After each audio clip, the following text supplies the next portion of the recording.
All right, welcome to the Planning Commission meeting. Do I have a motion to approve the agenda? I so move. Yeah, How do I, second? second. Okay, call the roll. Commissioner Newton, Yes. Commissioner Bates, Yes. Commissioner Moritz, Yes. Charles wasn't here, right? No. Commissioner Kerr, Yes. Commissioner Nutt, Yes. Chair Johnson, Yes. Are there any amendments to last month's minutes? Okay, if not, is there a motion to approve the minutes? So moved. Second. Second. Second, yes. Okay, call the roll. Commissioner Kerr, Yes. Commissioner Nutt, Yes. Commissioner Newton, Yes. Commissioner Bates, Here? Commissioner Moritz, Yes. Chair Johnson, Yes. Okay, this is a continuation of a quasi-judicial hearing regarding the continuation and consideration of AA 22-01 Greg Hathaway request on behalf of Jeff and Jennifer Harrison for an appeal of an administrative decision to approve the building development permit for Harding Bovine at 534 North Laurel Street. AA 22-01 continuation of Jeff and Jennifer Harrison's appeal of the city's approval to issue a development building permit for 534 North Laurel Street. The property is located at 534 North Laurel Street, tax lot 7002, map 51019 AD, and in a residential medium density zone. The request will be reviewed pursuant to Municipal Code Section 17.88.160. Review consisting of additional evidence or de novo review, an application section for the zoning ordinance, conditions of approval of the Ken Beach preservation plan development subdivision and approved plat. Does anyone object to the jurisdiction of the Planning Commission to hear this matter at this time? Does any commissioner member believe he or she has a conflict of interest or personal bias?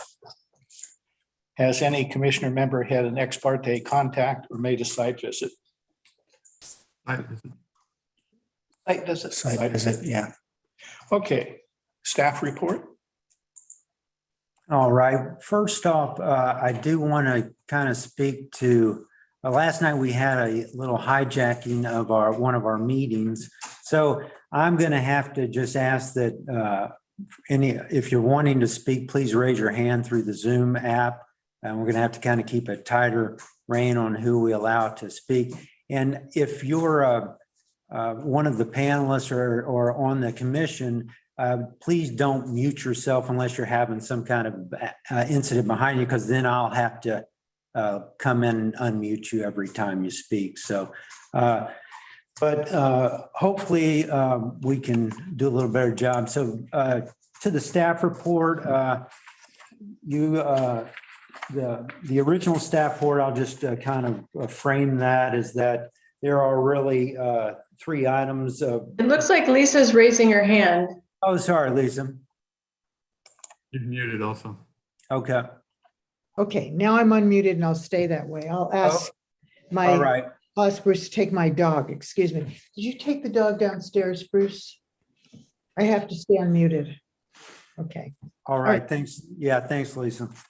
Yeah. So there's really 3 items here as the original staff report identifies. Building permit violates PUD condition number 16, and that boils down to a reading of whether you believe it's a 2-story structure or it's and the other part of that is whether it's an attached structure or detached structure. As I said in one of the addendums that followed up, I was asked by one of the commissioners whether The alternative plan offered was, would be considered attached by our building official. And I asked the building official to review it, and he did. He believes it's attached. Number 2, the building permits violates the Cannon Beach Comprehensive Plan.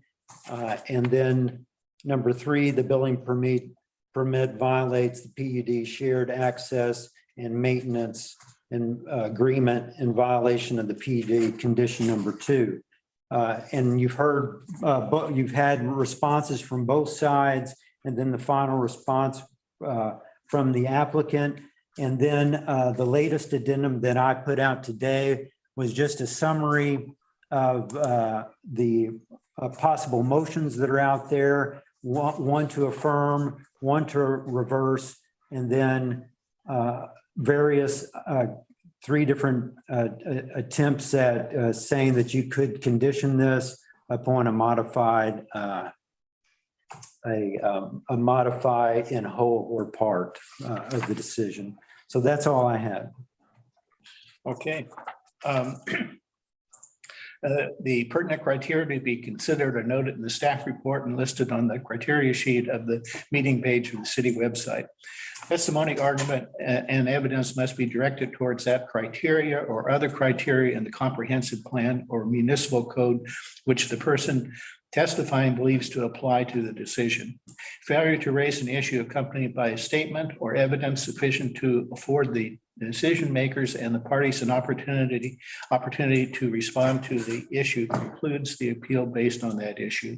Prior to the conclusion of the initial evidentiary hearing, any participant may request an opportunity to present additional testimony, argument, and evidence regarding the application.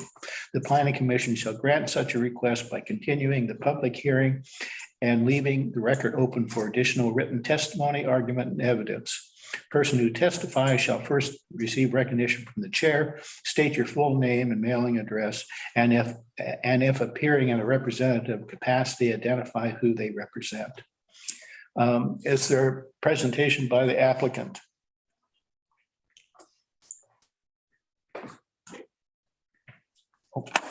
Mr. Alterman has his hand raised. All right. Thank you, Mr. Chairman. My name is Dean Alterman, Alterman. My mailing address is 805 Southwest Broadway, Suite 1580, Portland 97205. I'm here appearing as counsel for the underlying applicant, Paul Bouvet, in his request to build a house. I have a very, very few points to repeat. Most of these I went into in detail in the various letters with which I have inundated you. One of them is that in one of my proposed conditions A, I had an editing in Felicity. In the third proposed condition A, I wrote the city did not intend to encourage homeowners from having garages. That should be, the city did not intend to discourage homeowners from having garages instead of carports. As I've demonstrated in my material, Mr. Bouvet can comply with the appellant's interpretation of the code by simply turning the garage into a carport, and then it no longer matters under the condition of approval if it's 1 story or 2 stories. Mr. Bouvet, again, he has offered either to increase the connection between the house and garage so that it is connected, in which case the 2-story requirement, the requirement against the 2nd story rather, that no longer exists, or he will remove enough of the walls from the garage so that it is a carport, because the prohibition against a 2nd story does not apply to carports. It applies only to garages. And my suggestion to you is that the Planning Commission's and the city's purpose for that was to prevent a garage from turning into a living space by not having a 2nd story inside a detached garage.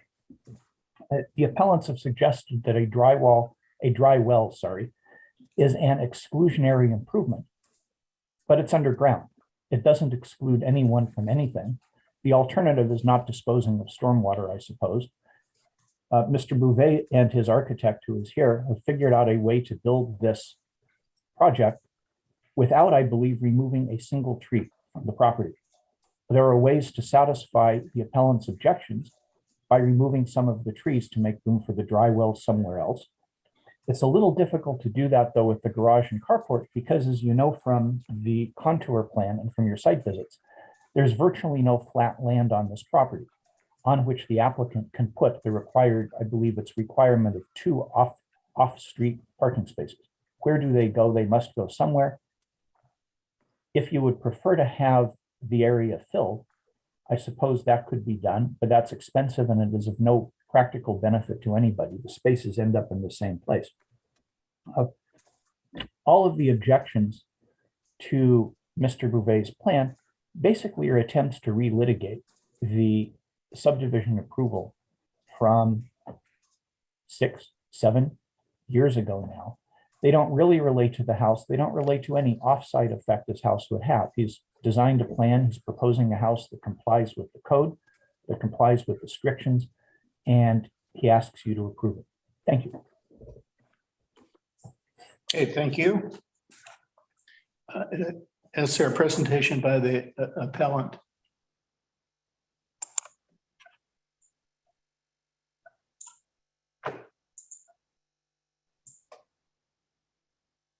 May I go ahead? Yes. Okay. Good evening, Jeff Harrison, P.O. Box 742, Cannon Beach. Tonight, I represent myself and my wife, Jennifer Harrison.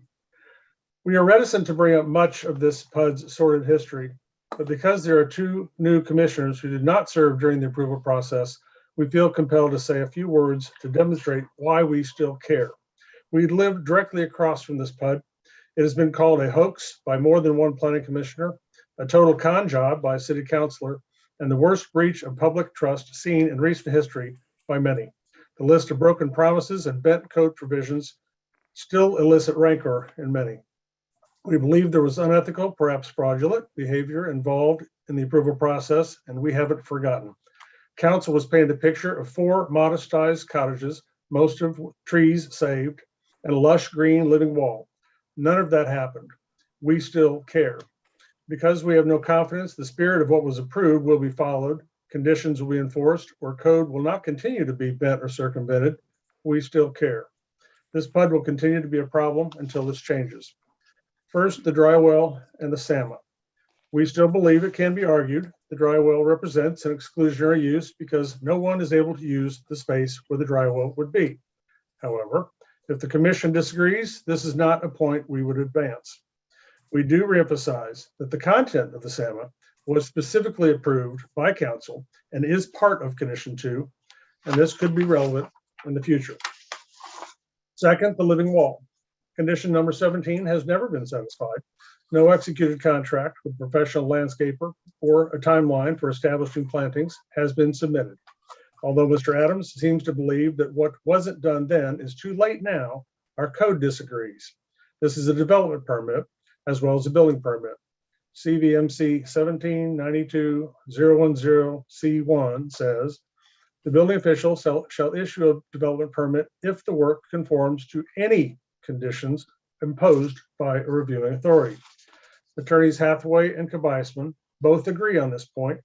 Mr. Weissman even argued this very point of law before LUBA in his respondent brief for Najimy versus Cannon Beach, which we included for you here. This commission has the authority and obligation to ensure work conforms to any conditions imposed. This wall is almost entirely on lot 4, and condition number 17 has not been satisfied. This cannot continue to be no one's responsibility. The city also has the enforcement authority to perform the work as was promised by Mr. Kabisman during the approval process. Please ask Mr. Adams how condition number 17 has been satisfied. This combined permit cannot be issued until it is satisfied. This is a clear point of law. Third, the proposed garage is a detached garage and is 2 stories as per the residential specialty code and is prohibited. The only material difference between the 2 buildings at OHSU depicted in our exhibit and the 2 buildings here is the length of the walkway. The new hallway does not transform this detached garage into an attached garage simply because the connecting hallway is shorter than the one at OHSU. Last month's staff report stated, the building official has traditionally regarded a building to be attached when the garage shares a load-bearing wall. Despite the lack of a shared load-bearing wall here, the new staff report states the building official has deemed the new plans as attached. Why the flip-flop?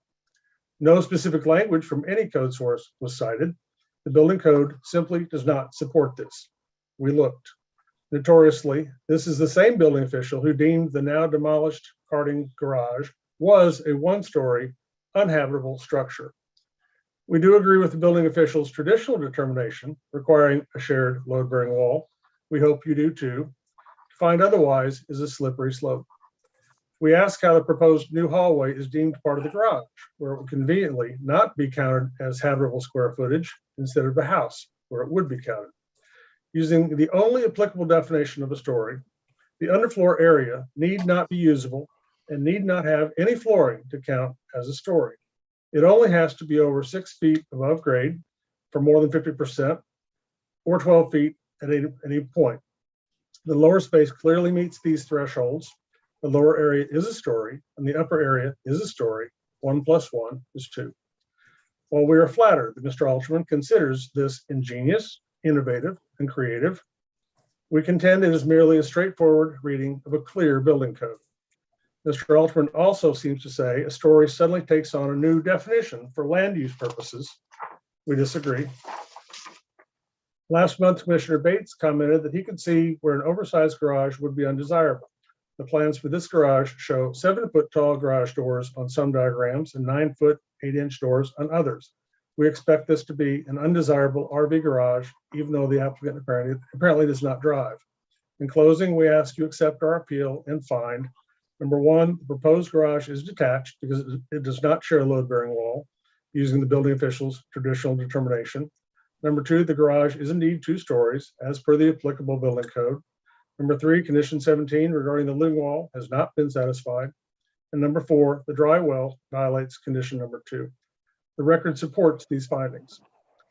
That concludes my statement. Thank you for your service to Cannon Beach, and please let me know if you have any questions. Okay, thank you. Are there other presentations by proponents? Are there presentations by opponents? Is there staff response? I would just say that, to remind you that when you do go into your motions, that I have put them as tentative, bring back, at next week, and so that we can review it. And so I would, and then also as you're scoping them and discussing them, deliberating, help staff to build the testimony or the case, if you refer, to which findings that you would like to be included in the findings, which from which documents. Okay. Are there any comments by the applicant? Okay. Yeah, Dean, he's. Oh, All right, thank you, Mr. Chairman. Just a very few that I didn't touch on, but in response to Mr. Harrison's points. First, as to the living wall, that's a condition that applied to the subdivision. Mr. Harrison did quote the city's brief in the Najimi case, but what he didn't mention is that that was an issue. That was the issue actually on which Luba essentially found for Mr. Najimi, whom, as you know, I represented in that case, and said that a building permit application was not an opportunity for the city to revisit the conditions of approval of the subdivision as a whole, that a building permit application has to be evaluated against the requirements that attach to building permits. If you should decide that the garage and the alternate plan is not attached, despite your building official's conclusion that it would be attached, then as I had mentioned, Mr. Najimi will simply make it a carport or a platform or a something else. And then the question of the number of stories simply doesn't enter into the picture anymore. It is up to you to decide what the intent of the city 6 years ago was in putting in that second story restriction, because you were not interpreting the building code, you were interpreting a different code. You are free to adopt a different definition than what the state has adopted for the building code. Nowhere has anyone suggested this building violates the building code. With that, again, I would ask you to deny the appeal, to grant the permit, possibly with the addition or one or more of the conditions that we have suggested or that your planner has suggested, to identify whether you wish there to be more attachment or less garage. Thank you. okay, thank you. Okay.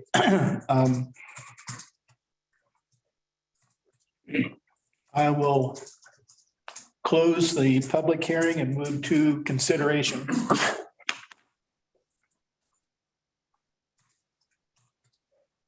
Okay, hello? Yes, hello. Hello. I just wanted to speak, first of all, the first thing I'd like to talk about is the conditions of approvals, particularly the living wall condition.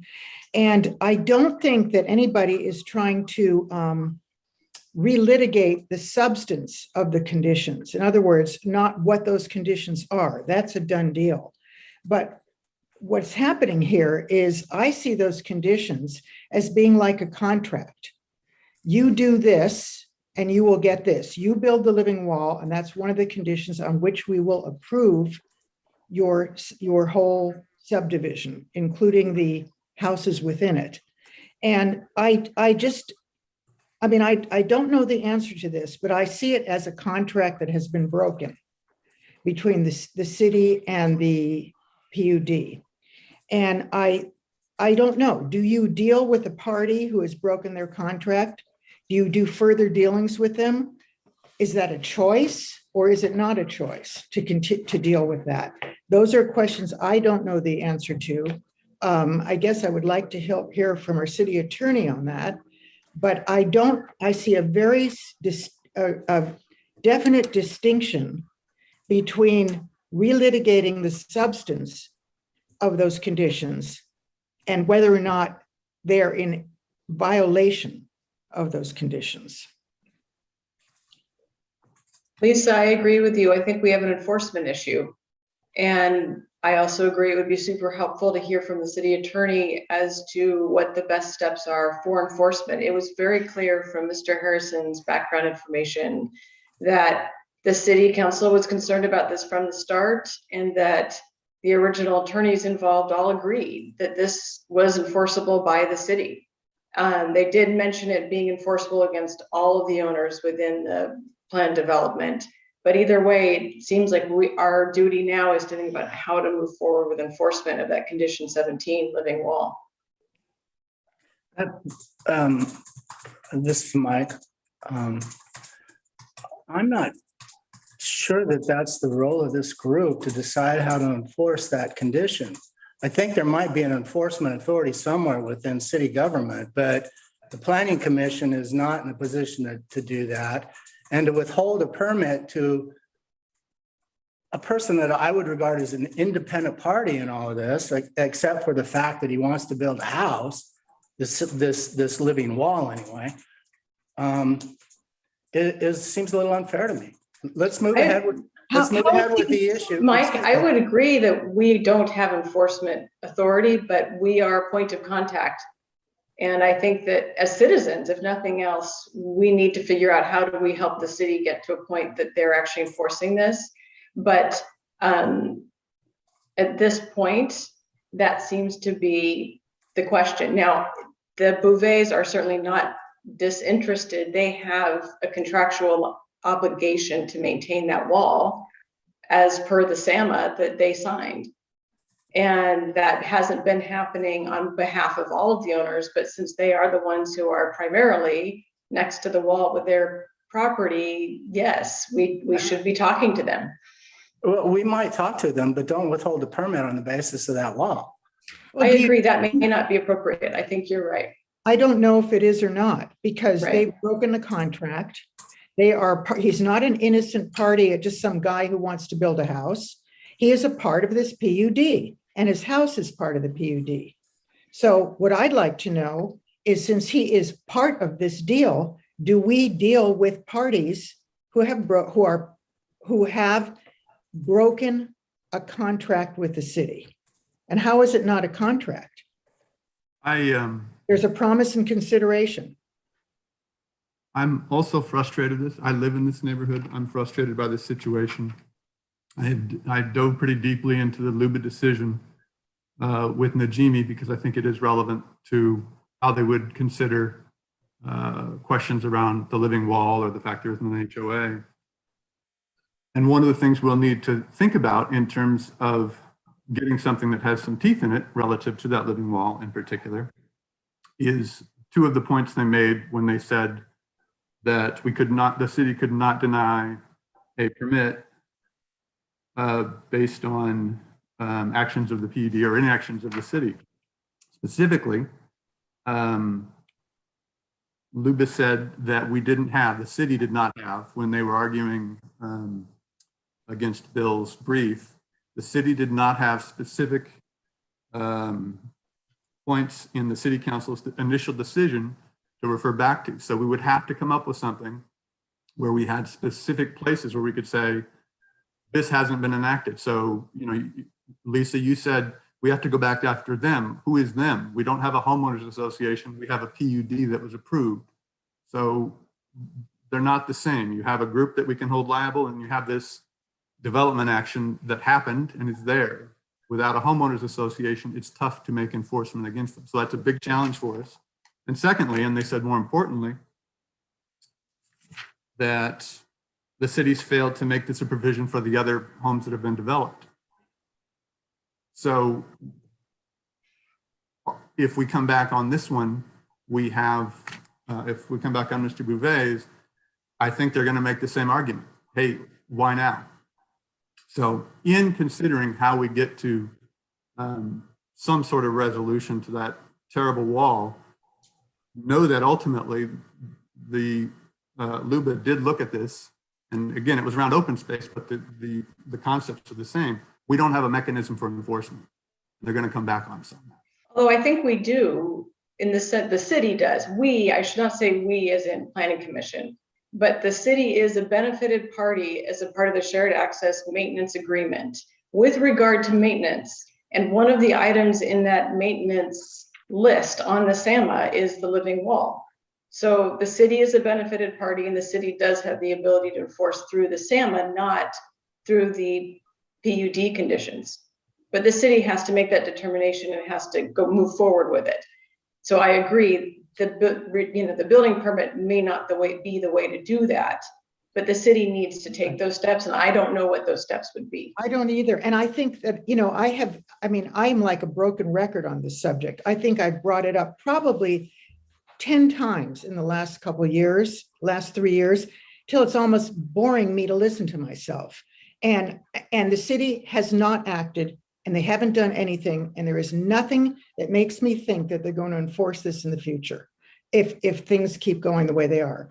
We've had empty promises. We've had, oh yeah, well, yeah, we'll do something, and nothing happens. So I don't know the mechanism. Lisa, God forbid this should happen, but if Mr. Harrison and the rest of those neighbors are aggrieved enough, they have rights to go enforce this as well. I mean, I frankly think we've talked a lot about this matter when the real issue is, what do we do with the garage? Well, this was a mechanism to deny the building permit. Yes, I get it. In appellant's argument, that was their argument to begin with. And the thing that kind of bothers me about it is we didn't deny anyone else a building permit on this PUD for the same reason. I don't know how it seems like, I don't see how we can now use that as a reason for denying Bouvet the building permit when we haven't done it for Najimi. But there's other problems with this whole thing that are very different from this living wall thing. And I don't know if we can write it in as a condition of the building permit. I don't see how we can. You would be putting that condition on Mr. Right. What's his name? Bouvet. Right. It's not his responsibility solely. Right, that's true. It's all of the PUD owner's responsibility. So Jeff, could you answer for us as someone within the city? Do you know if an enforcement action is being taken such as this, who initiates it? Well, I haven't had that experience. I mean, I don't know. I haven't been involved in this. All I know is that, as Lisa says, it's been brought up repeatedly. We took it to the city council. The city council ask for yearly reports, and we've done that. We'll do another one coming up. But, you know, that's all that we haven't been asked to do anything else. And And so- you know, the other thing that is difficult for Jeff and everybody else is, what is it that people expect that wall to look like? The Hanging Gardens of Babylon or what? I mean, I Well- drove by it and it has plants in it. I mean, They it might look like not, crap. it might not be a jungle, but it's got stuff in it. It looks terrible. It's not at all what they promised. I was in all of the meetings where all of this went down. I saw the pictures. I saw the lush green promise. It never happened. It's got some scraggly ferns in it. There was never a licensed, certified landscaper to, you know, to initiate the plantings, nothing. So maybe it doesn't bother you. I think it looks terrible. And I don't think I've seen beautiful living walls. I know what they look like. I even gave a picture to the Planning Commission of one at one time back when we were arguing this at another time of what a typical living wall looks like. So no, I don't agree with you on that particular. No, I'm not saying that you're wrong. I'm simply saying you need to tell the city what it is you expect. Because I can't tell from any of this. We've gone to complained about it all along, and it has gone before the city. I don't know, does the Planning Commission need to make a statement about it, a formalized statement that then goes to the city? I don't know, maybe that would be the answer. Instead of going through. Yeah, I mean, it's definitely, you definitely could. You could send a letter, you know, on behalf of the Planning Commission and City Council, that you're still not satisfied with the living wall. What if we looked at this particular issue in a little different way? The city did put this in place. At some level, we bear responsibility for that living wall. What if we came in and said, we're going to take it on? If we can't get anywhere, I'm just talking out loud. I know it's not where I want to be, but I think it's going to be really tough to force these people on our opinion of what that living wall looks like or should look like. What if the city came in and said, we're going to take care of this? And then send them the bill, We could do that. because that would be, I think, in the conditions or somewhere it did mention the city could maintain if needed. And I think what was assumed was that then the members of the HOA would pay. Maybe we turn this conversation around that way. Mhm. Oh, that's something to think about, yeah. But in the meantime, I think we've got to figure out about this garage, Yes. whether it's two-story and whether it's attached or detached. And I will say, I did a little bit of outside research on attached and detached by contacting a very accomplished architect who works a lot in the city. She's my cousin. She works in Vancouver, BC, my cousin through marriage, and she heads the Architectural Heritage Committee up there. She does a lot of work, and I just wanted to run it by her what she thinks attached and detached is. And she agreed that it was sharing a common load-bearing wall. And so, I mean, I'm not saying that we should take that as gospel. I'm just saying I was trying to figure out if that was indeed the definition. And if it is, if that's a reasonable definition, and it seems to me it would be, then that is not an attached garage as it is drawn now with a breezeway connecting them. There's no common load-bearing wall. That's how I see it. As far as it being two-story or one-story, I think it's two-story according to the definitions in the appellant's brief. I agree with you, Lisa, on that point. Mr. Foneda, I see you're on. Could you explain to us how you view that garage as attached to where the load-bearing walls are? Well, yes, if you'd allow me to testify, absolutely. Post office box 648, Olivana Park. Structurally, both exterior walls, not only of the house, but of the garage, support the deck and the attached roof between the two. So both common walls between the two are load-bearing walls. You couldn't take the garage away and expect the deck and roof connecting it to be self-supportive, and vice versa. If you were to take the house away and leave the connecting roof and deck to the garage, you could not expect those two to stand. They are interdependent upon each other and therefore attached. Structurally, they're dependent. You mean the breezeway is dependent on the house and the garage. So that's what we're talking about when you say load bearing. In other words, it's supporting the breezeway. Yes, and the breezeway roof. So yes, And that, it's assuming load from both the deck and the breezeway. and So that yes, was, they are- that was our building official's determination as well. And I let me- interpret that as they're sharing a load-bearing wall. That I do too. And I asked that from the building official as well, and he said, no, he said, it different, depends on, the structure. And this is not also, I don't think Mr. Veneta spoke to, but this is not your typical structure of how it's on those pilings. And it's not a typical, foundation support system. So, it's a different kind of construction than. Well, what made your building official change his mind from shared weight bearing?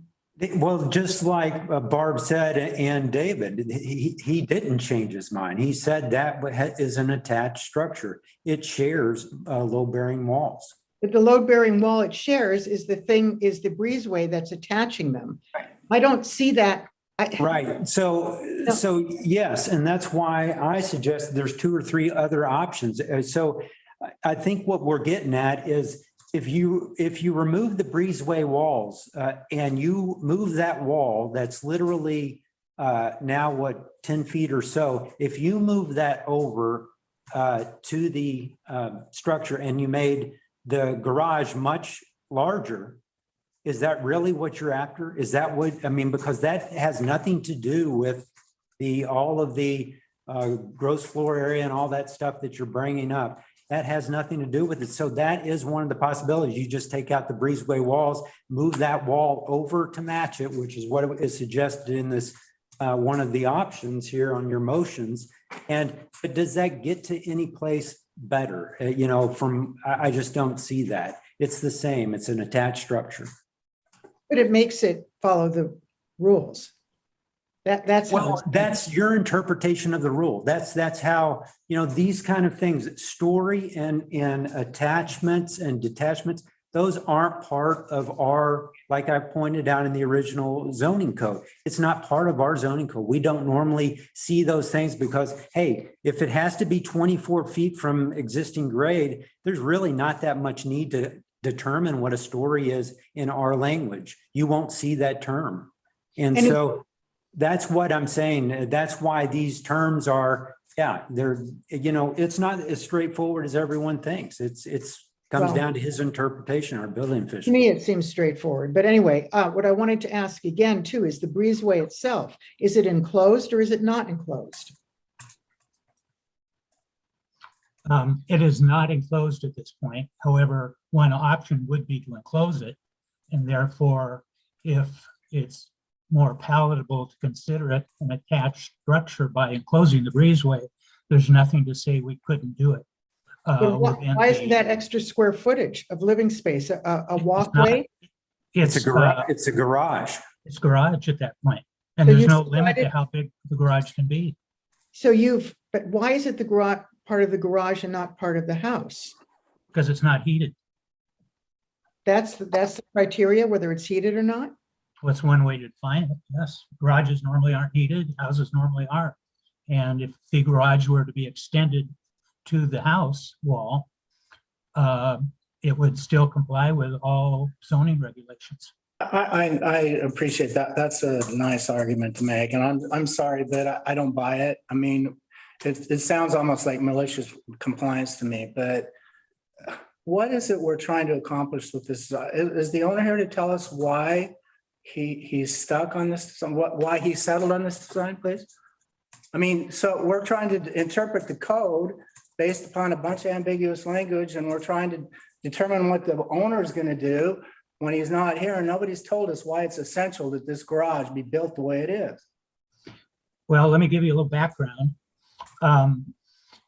Number one, this is a very sensitive site. It's heavily treed.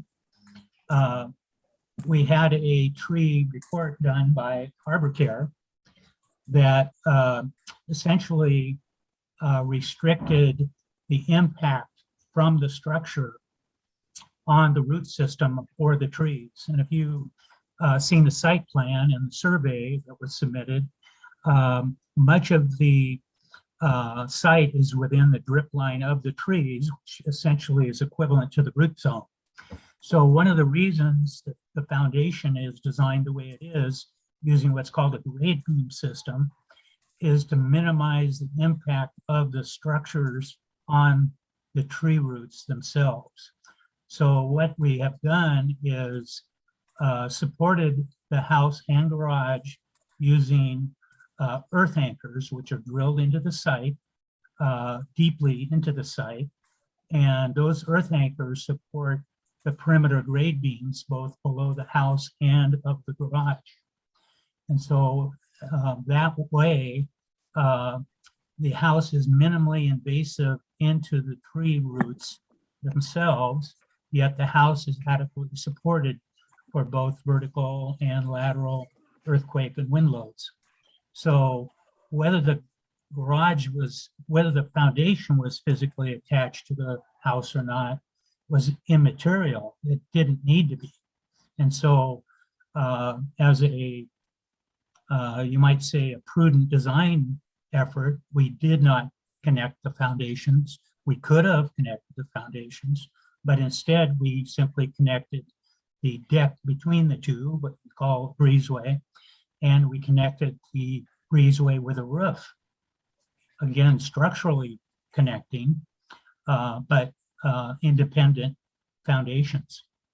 Could you move the garage over so that the wall of the garage is shared with the wall of the house? That is Not make existing. it bigger, not make it bigger, Yeah. not fill in the breezeway, just move the whole thing over closer to the house. How many feet long is the breezeway? I keep thinking, is it? Yeah, I don't have it in front of me, roughly 12 feet, something like Okay, that. so move the garage 12 feet closer to the house and attach it.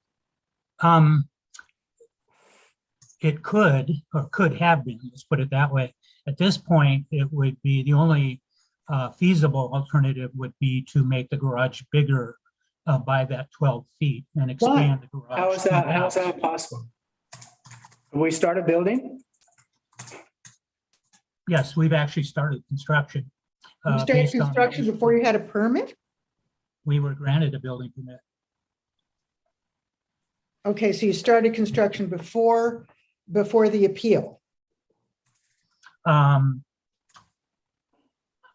don't know the exact timing of what the appeal was versus the building permit issuance, but the city issued a valid building permit and the owner proceeded accordingly. I don't understand that. I don't either. I mean, I thought that once an appeal was in place, that the building would stop, the construction would stop until the appeal was decided. No, Isn't that how it it doesn't. No, we haven't stopped the building permit. I don't even see the point of this discussion, Jeff. What's that? Honestly, I don't see the point of this discussion then. What's the point? Why even have an appeal? We shouldn't have an appeal process. You know, I appreciate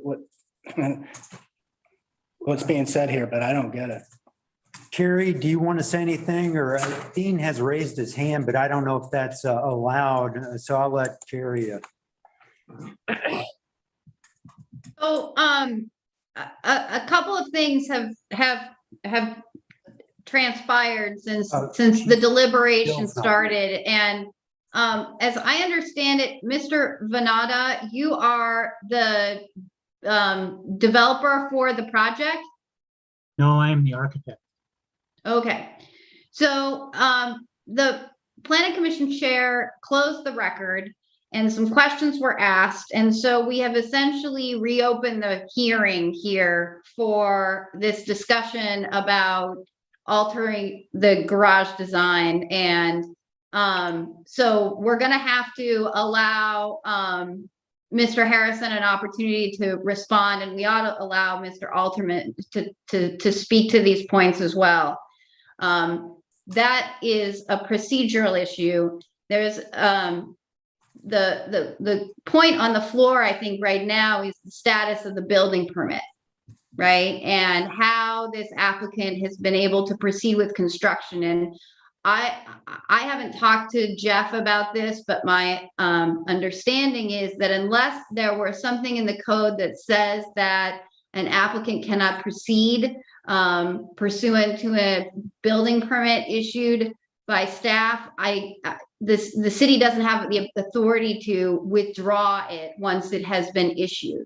Excuse me, why do we have this process? Well, we did ask Bill, and so, yeah, our city, the city attorney did get back with me on that, and yes, and I'm sure Dean will speak to some of that him on, but when it was appealed, we brought that up with Bill, asking him his guidance on that, and he said, no, we don't stop the building permit. They proceed at their own risk. So if the commission were to change, excuse me, so if the commission were to change the approval and require something different or deny the permit, the applicant would be obligated to alter their project to satisfy the conditions that are attached to the building permit, right, Jeff? Yeah, that's my understanding. Okay. But then it's not as though it's irreversible in the sense that, Carrie, if I'm understanding you, if a condition was placed that said the garage needs to be moved over 12 feet but made no larger, they would have to figure out how to mitigate essentially what they've already done to meet that new condition. Is that correct, Carrie? Correct. They are proceeding at their own risk. Okay, that's helpful to know. Thank you. Sure. And I'm sorry, I think I'm the one who started the questioning and caused you to have to give us notice on the procedural. I'm sorry about that. No, it's okay. I just want to make sure that we give everybody an opportunity to comment on the additional testimony that Mr. Venata presented. And Carrie, on that note, would we go to allow Jeff or Dean to go next? Since Dean would have the last one, would we go with Jeff? Let's go with Jeff next. Okay. Can I ask Carrie a question, though? Please. Okay, so let's say this was not the building of a building, but a permit had been issued to remove a tree, let's say, okay? And somebody appealed it. This is just a hypothetical. And so are you telling me that they could go ahead and continue to remove the tree until the appeal was decided, even if that meant that eventually that tree would be, it'd be too late. You couldn't mitigate it. It doesn't make sense to me that it wouldn't be enjoined in somehow. The thing about trees and historic preservation, those are the two circumstances that are sort of irreversible, right? If I got a permit to demolish a historic house, right? I go demolish it while it's on appeal and there's nothing that anybody can do, right? Those are sort of the two sort of irreplaceable things.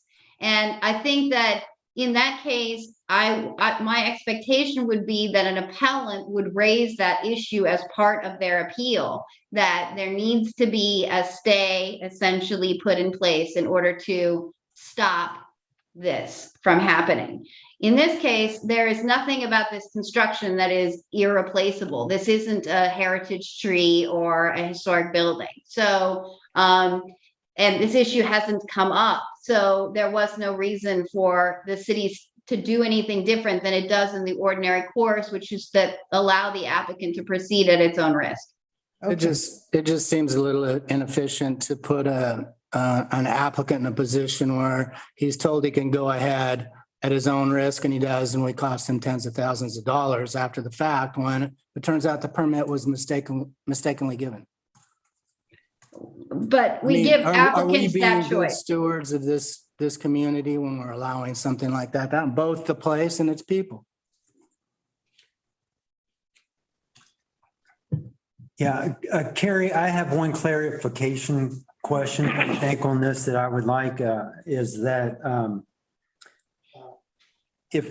do we have to have criteria in our code to require an applicant to,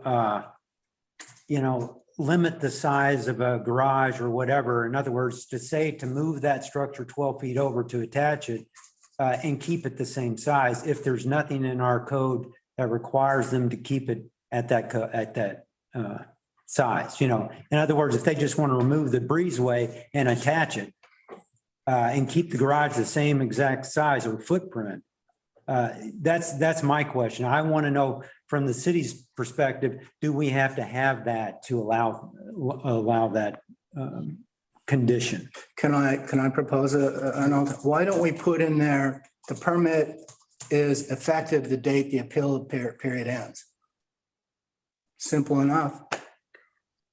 I mean, we got to go back and fix the code, right, Jeff? So let's. Oh, you mean for the code audit? Yeah, let's fix it that way. We definitely, we can look at that, that's for sure. So to your question, Jeff, I believe there would need to be a code requirement limiting the square footage of a garage for Commissioner Kerr's proposed condition that the entire garage be moved 12 feet rather than enlarged 12 feet to stick or to be justified. Or we could go back and look at the definition of living space and see if it has to have a heater. We're bending over backwards trying to make this better when we kind of screwed it up. I'm sorry, but we have no options anymore. This is just a joke with what's happened here. I'm not going to cost this poor guy thousands of dollars to fix a problem that we created. Well, I don't see how we created it. We created it by approving the PUD to begin with, of I'm course. telling him he's on his own. Well, no, when you tell someone you're acting at your own risk, that's exactly what it means. But I mean, I can understand how there is no, we can't make him make the garage 12, we can't force him to move it. Yeah. I mean, there's nothing in the code that would justify doing that.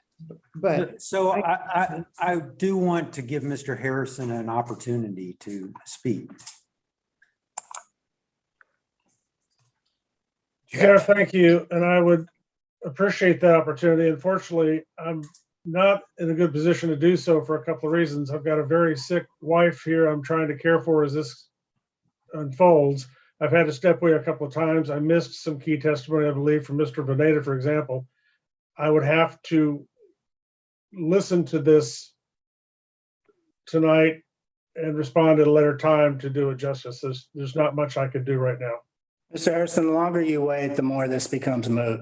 I understand that all too well, and I apologize for that. It is what it is. Mr. Harrison has no choice at this point. I get it. I'm sorry. My apologies over the health of your wife. I'm sorry. No offense taken there. Mr. Alterman. Thank you, Mr. Chairman. Dean Alderman again for the applicant.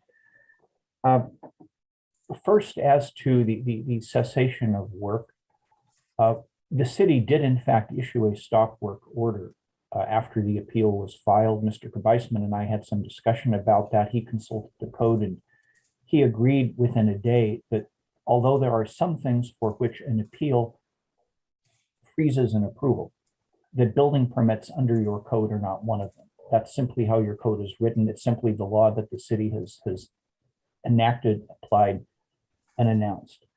As regards design, although I don't want to trespass on Mr. Veneta's expertise, there are 2 or 3 very, very basic design limitations to this site. One of them is that it's steeply sloping.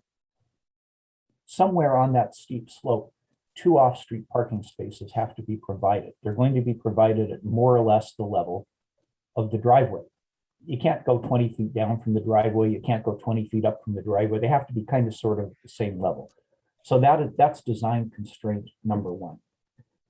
Design constraint number two, of course, are the trees. Mr. Bouvet wanted to preserve all of them. There's some, that's why there's this unusual and I think unusually expensive foundation system.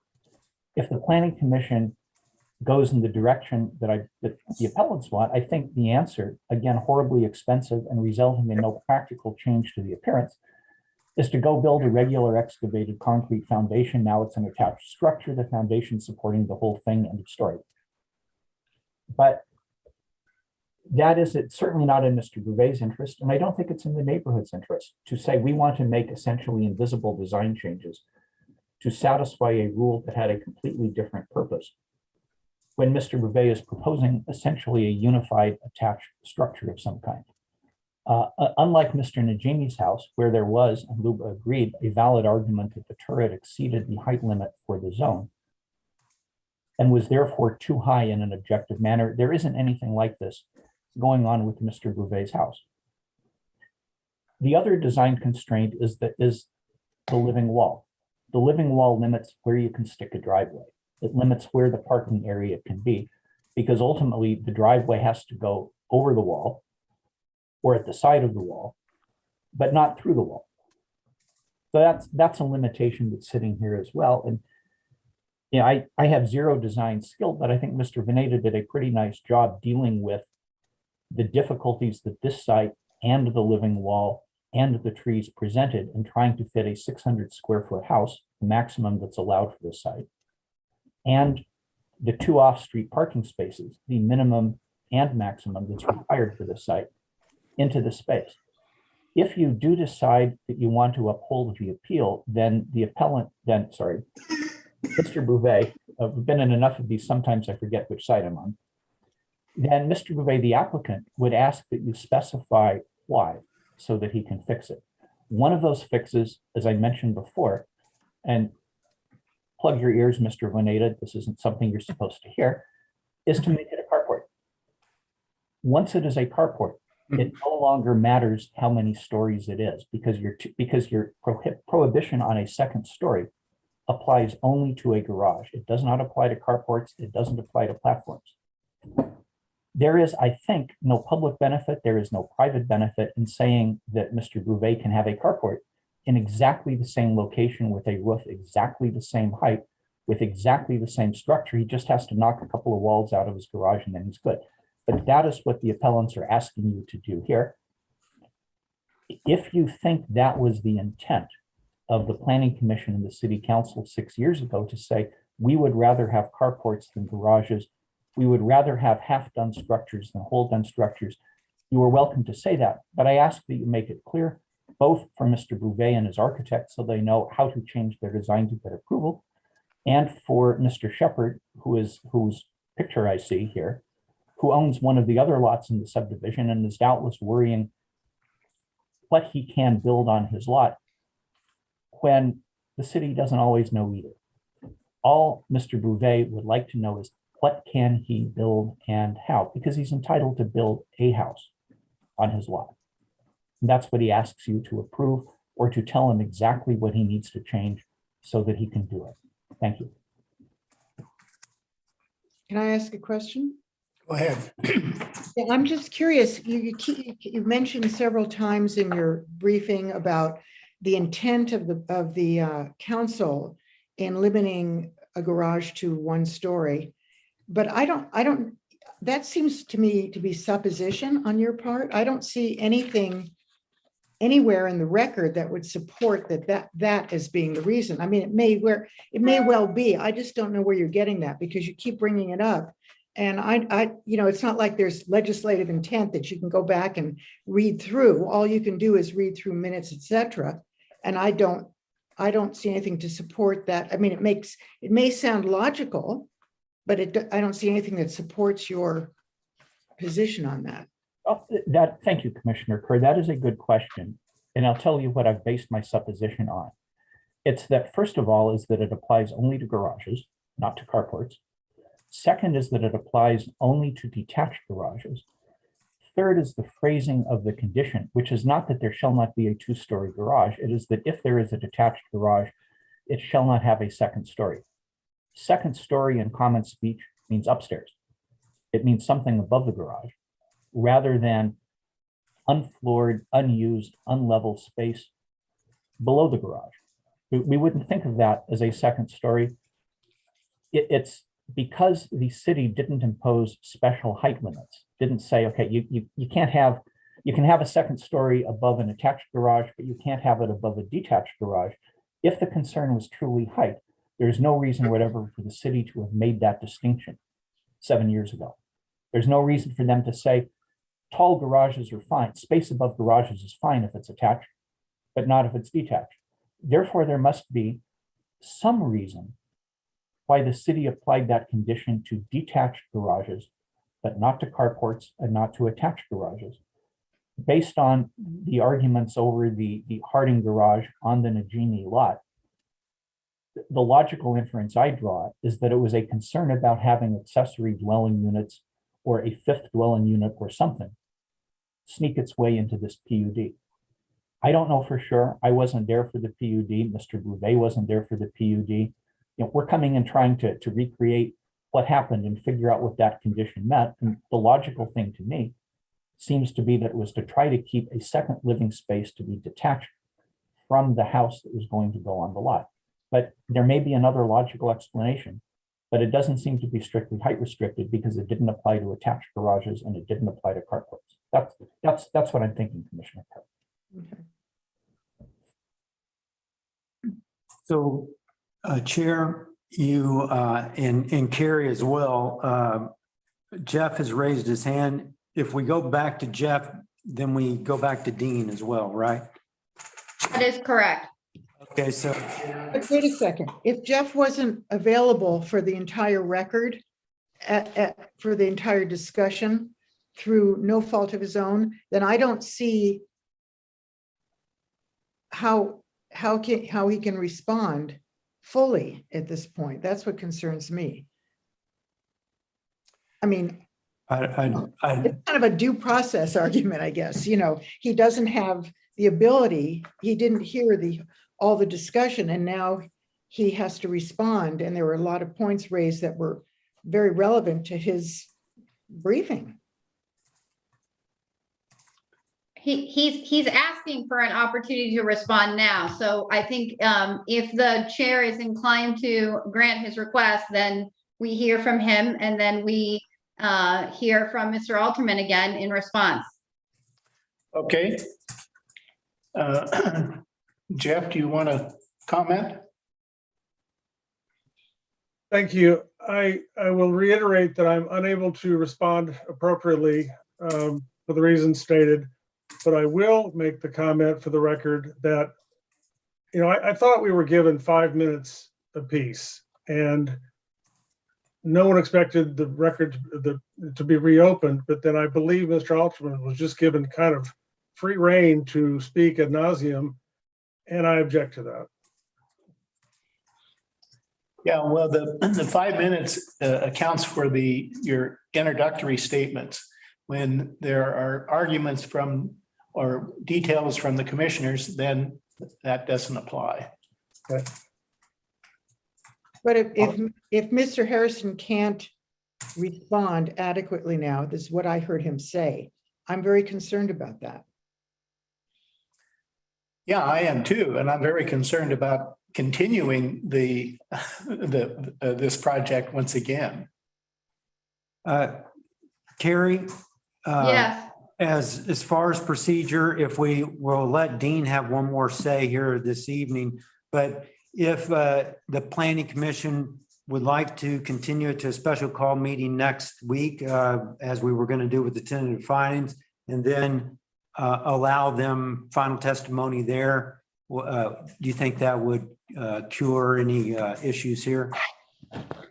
It would, if that's what would be the commission's preference. The record would remain open until that point. So folks would have an opportunity to testify in writing before then. And then we would have opportunity for oral testimony next week. I'm not convinced that Mr. Harrison is entitled to this continuance, but certainly it is the Planning Commission's prerogative.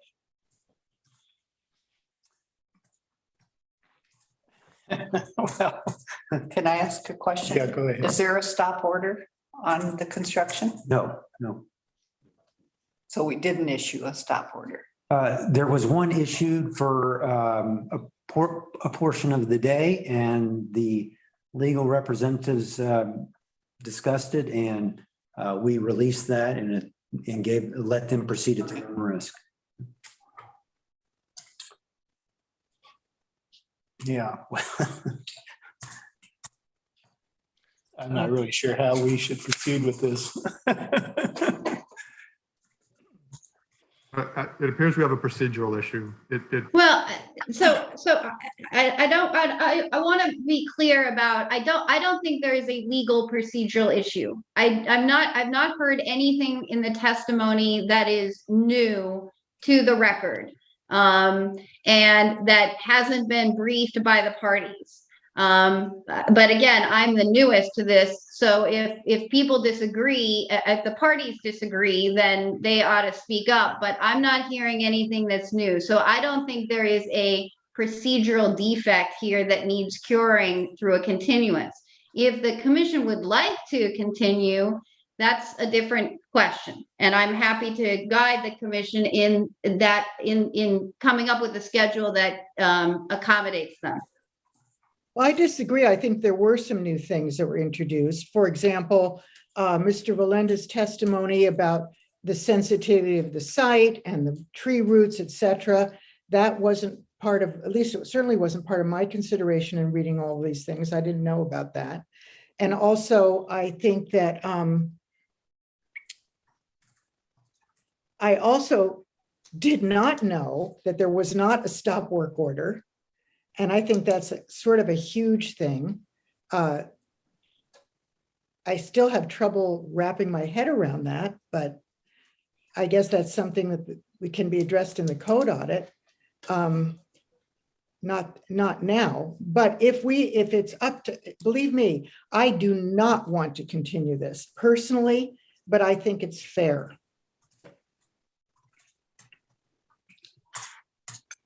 Motions, call for motions. What's that? Call for motion. Yeah, does anybody want to make a motion? Well, I'll make a motion that we continue this to give both parties a chance to address us one last time. And I would ask that you state to a specified date, excuse me, which would be next Thursday, which is, what's that date on that? 31st. The third? Oh, 31st. all right, thank you. Hold on. That's March 31st. Okay, that is the date we would have met anyway for the findings, right? Yes. Okay, the rest of my motion is that we continue it for this limited purpose to give Mr. Harrison a chance to read through what was said when he was absent and respond appropriately, and that be continued to the 31st of March. I'll second. Hey, second. And Okay. just before you take a vote, I want to just be clear about Commissioner Kerr's motion. So the idea is that parties can submit materials in writing until the 31st, but that materials cannot include any new evidence. Correct. And That's what I was thinking. excuse me, sorry, let me just finish and then you can clarify. So, and that the parties will be given 5 minutes each at the continued hearing on the 31st to present argument with Mr. Alterman going first, Mr. Harrison going second, and then Mr. Alterman having the final word, just like we did tonight. Yes, that's the way I would handle it. Could I have one other condition that it not include anything about the living wall or the well? Sure. I think I don't think any of the new testimony that Mr. Bonata brought up related to the living wall or the well. So I think that those additional limitations would be appropriate. Commissioner Carey, I cut you off, sorry. No, that's fine. Okay, I see that Mr. Harrison has his hand up. Should we give him a moment to interject? We might have a question, yeah. Yeah. Chair, you okay with that? yeah, I'm okay. I didn't see any hand. Jeff, do you have something to say? I was going to ask if Mr. Altman brought up any new information when I was absent for a few moments regarding those other issues. And I was also going to say that I'll do my best to respond by the 31st. I'm disappointed this was reopened, but I know what you're trying to do for me, and I appreciate that. But my wife has family visiting during that time frame, and that's going to be very difficult for me to participate and prepare for this. But I'll do what I can. Would you prefer us not continue it? I'm in a pickle at this point. Yeah.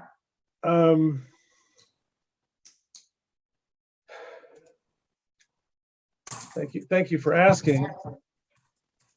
They're coming in waves. The first is March 30th to 31st. The second is the 6th. Could I possibly ask for something in the 4th or the 5th of April? Is that possible? Well, I think that's possible. Yeah, it's possible. Absolutely. I don't Let me see- check to see what our meeting schedule is.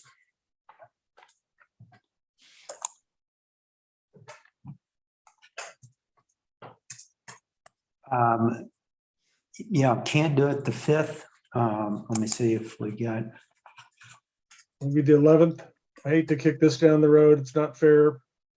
yeah. Right. I would also say that, we do have a building permit issued, and development permits a 120-day rule on that as well. So I would prefer we get it as soon as we can. So let me check our meeting calendar, make sure we don't have anything.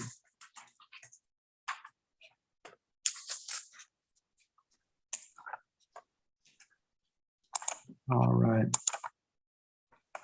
What about the 6th? What does the 6th look So like? we have a council meeting on the 5th. That's the only date booked in the room, though. So any other day that week, I think works. So Jeff, when is the 120-day clock expire?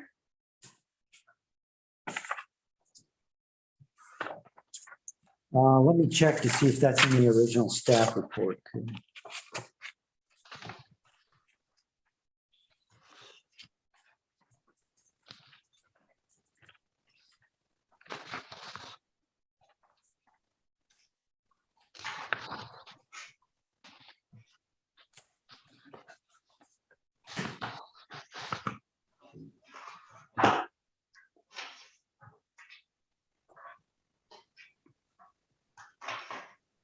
So the permit was issued on January 11th. So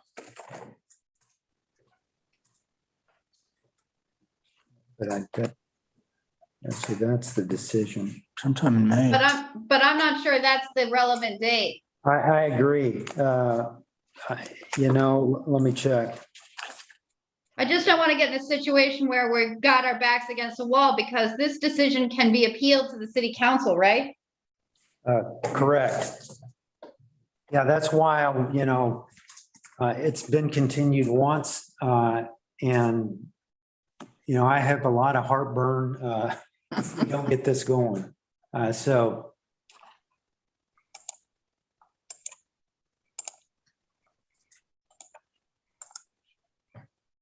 So 31st or the 4th or 6th?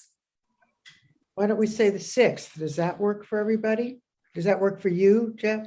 No? I'm sorry, my wife's mother is coming that day. Is the 4th better? Yes. Okay. Does that work, Chef? So 4th? on 4th, Do you want to ask the applicant if the 4th works for them? Okay. yeah, Dean? Yes, I am leaving the country on April 2nd, and I will return on April 9th.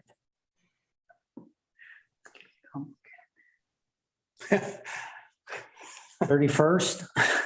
yeah, 31st.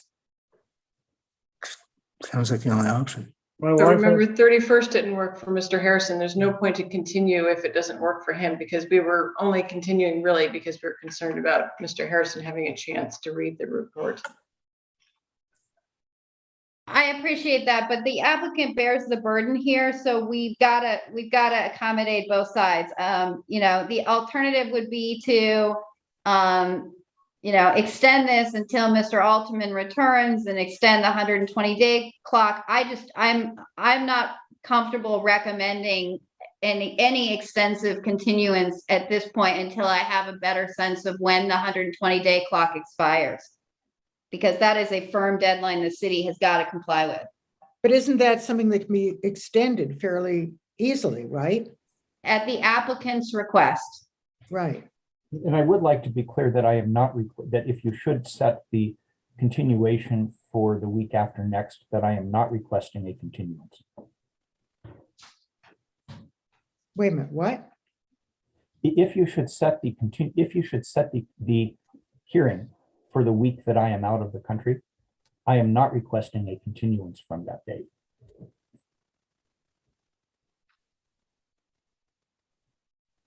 Well, I'm thinking we should do this, let's call it on the 31st, on the 31st. I want to make a motion just to have what meeting were you proposing on the 31st? Let's discontinue the discussion now. No, we can't agree on time or place so let's just go ahead and have that last discussion. Anybody second it? So Okay. Mike, are you saying we don't try to continue, we just No. finish the discussion tonight? Yeah, let's finish it up. That certainly is a possibility. Is there information that any of the commissioners heard after the record was, between the time the record was closed and then reopened, that they thought was relevant either to their decision or that is pertinent to something that Mr. Harrison should be considering? Well, one of the things was the idea that the garage could not be moved 12 feet closer to the house,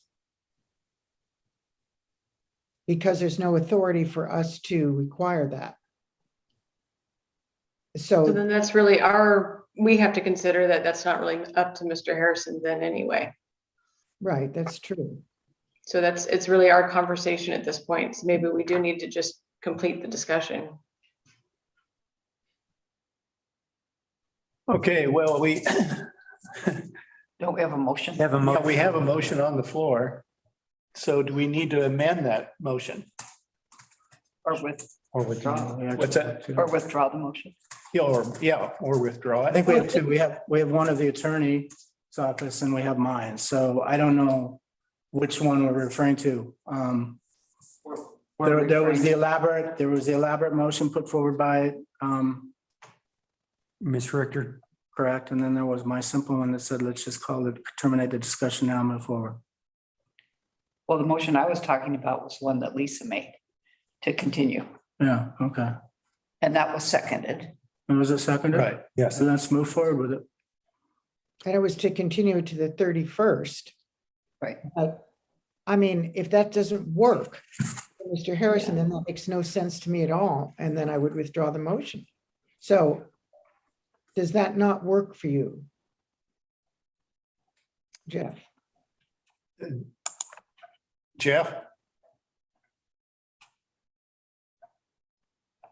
I cannot participate on the 31st. Okay, then I withdraw the motion. That leaves a motion on the floor to just continue the discussion now and move forward with findings of fact. Is that the correct wording of it? I feel like there's still some discussion to be had. I don't know that we're at a point of consensus. For the discussion of findings on the 31st, pardon me. Yeah, so you guys haven't really made a motion yet, so, and there's, there's nothing really, any motion of, what the decision is, so. Okay, we should So, discuss. so before you move on with your deliberation, I'd appreciate it if the chair would close the public hearing again. And then we'll proceed with the deliberation. And if all the questions have been asked. I didn't hear all of that. Say that again. What? I'd appreciate it if the chair would close the public hearing, close the public record, stop taking testimony, assume that all the questions have been asked and proceed with the deliberation. Yeah, well, I had already closed that, the Okay. public hearing. Sorry. Yeah. Okay, as far as deliberations, if my feeling is that this house is the garage is a two-story garage, per the argument in petitioner's briefing. I also think that it is not attached with the breezeway because the breezeway is not a common shared load-bearing wall between the house and the garage. I also understand that the idea of, well, what is to be accomplished? Just a bigger garage. So then it becomes down to, this has happened before the Planning Commission many times where somebody wants to have a variance and, and they say that if we don't get the variance, we're going to have to build a bigger house and block our neighbor's view. And yet we don't really have justification for the variance per se. So then the question becomes, do you use your discretion and sort of manipulate things so that you're not blocking, not setting the person up to block his neighbor's view, and yet give him a variance for a side yard setback that doesn't, with no real justification for it. And that's a very difficult position. And I really, I would like to hear other people's feelings on it. In other words, do we stick to the rules, even if it means a bigger garage, if you agree with those two premises, which you may not. But if you agree with those two premises, that it is 2 stories and that it's detached, and that the solution would be to make a bigger garage, most likely, how do we act at that point?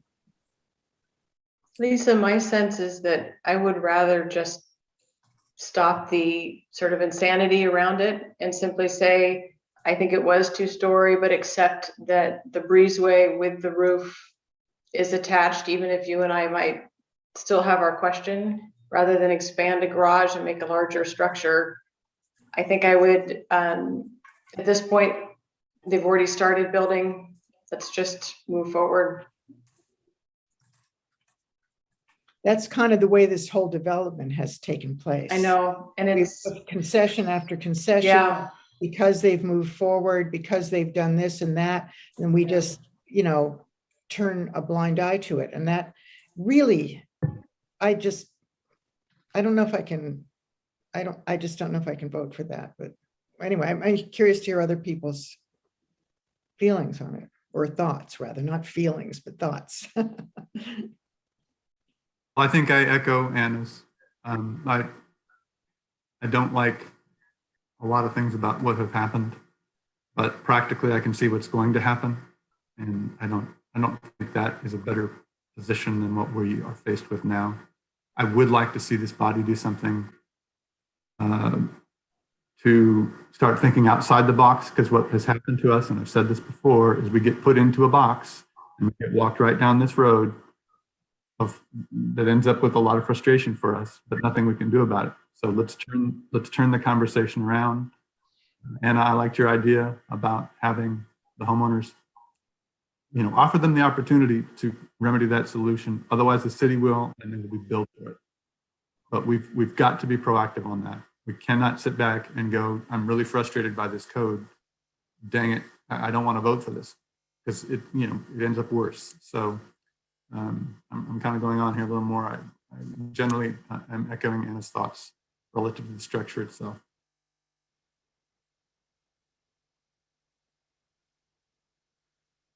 I have nothing to add. The thoughts are out the window.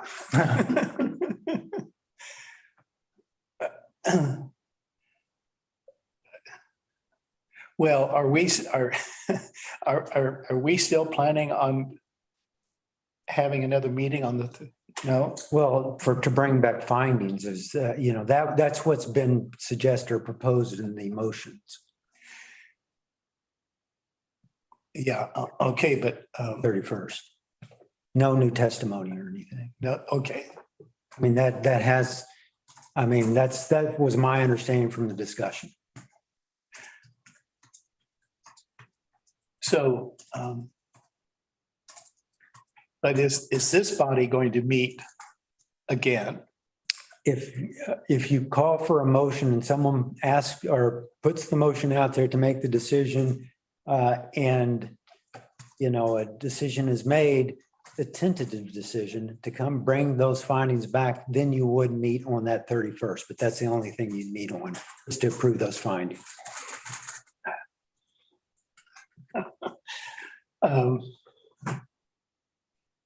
And the dry well issue has not been discussed yet. I'm of the opinion that the dry well discussion should not be discussed. If we give the appellant everything he wants, he's not going to know it. And if we don't give it to him, he's not going to know it. And I can't imagine for the life of me why we'd want to get mixed up in that. I tend to agree that it's not exclusionary to bury a dry well under the ground. So I don't see a basis for us to find that the dry well is a problem. If we even have the right to enforce that, Sam, I think that's the other question. I'm not sure that we do.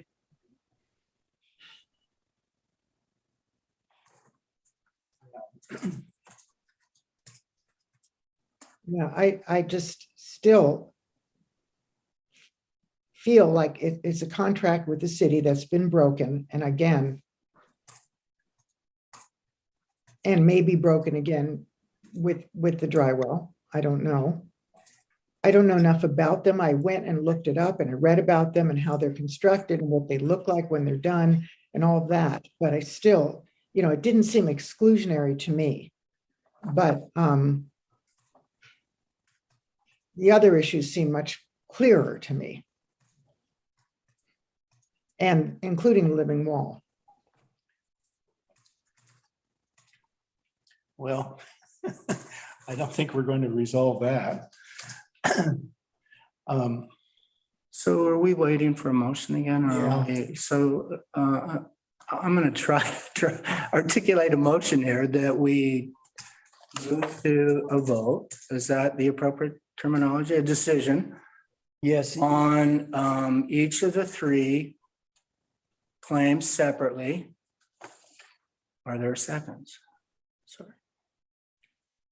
Okay, but we need to clarify the three. Yeah, you make the motion on, if you make the motion to approve, to affirm, reverse, or modify and hold. And I've given you a few examples. Yeah. Then you would say, you tentatively move because you're wanting to bring those findings back on March 31st. So, yeah, the proposed motion I'd like to make is, having considered the evidence in the record and the argument presented, I move to tentatively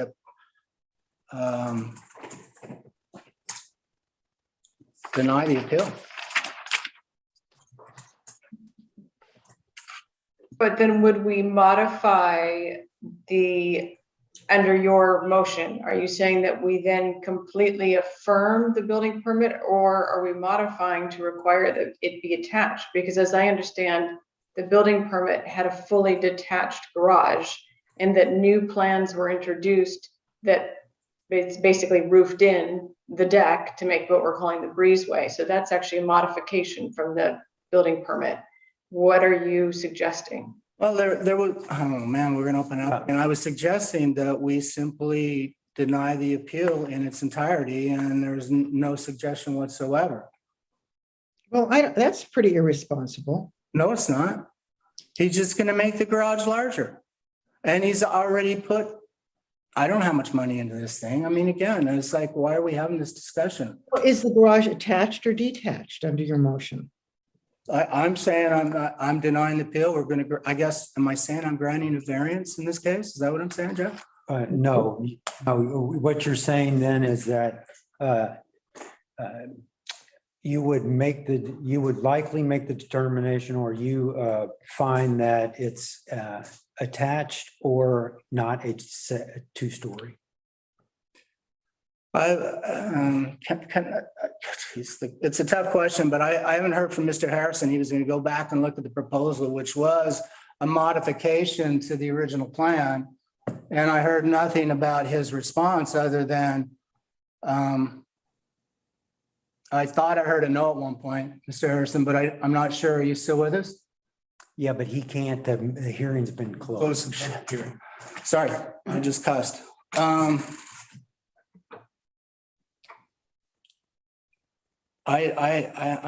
saying let us deny the appeal and let these parties work it out together. And however I need to state that to end the discussion and make a decision on the record, denying the appeal. That is the motion I'm making. Is there a second?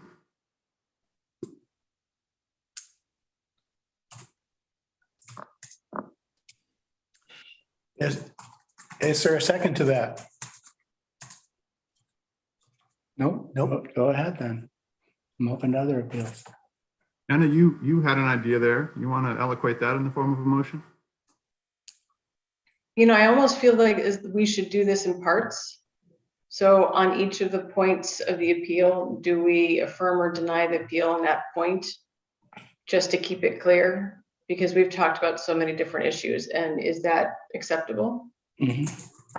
Yes. So on the point of the dry well, if I understand the discussions so far, I would say that having considered the evidence in the record and the argument presented, I move to tentatively deny the appeal on, I forget the point number, but the point related to the dry well. So that would be my first motion. I think if we could do that separately. Second.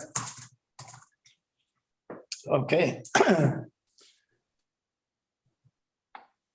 Call the roll. Commissioner Bates, I agree. Just deny it. Commissioner Moritz, Yes. Commissioner Kirk, Yes. Commissioner Knopf, Yes. Commissioner Newton, Yes. Chair Johnson. Yes. Anna, do you want to go ahead? So I would say, should we take up the garage next? Sure. So I'll make the motion as I would make it, but you're welcome to modify.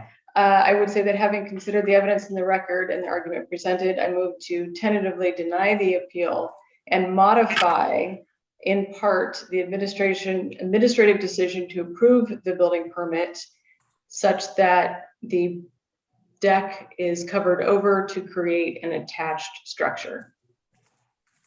And I don't know the exact terminology architecturally for that. Is there a second? Well, wait a second. Wouldn't we make a motion first that the garage is 2 stories? Maybe we need to do that. Yeah, and so that would go Sure. first, and then, yeah. Okay, so What's the point of calling it 2 stories?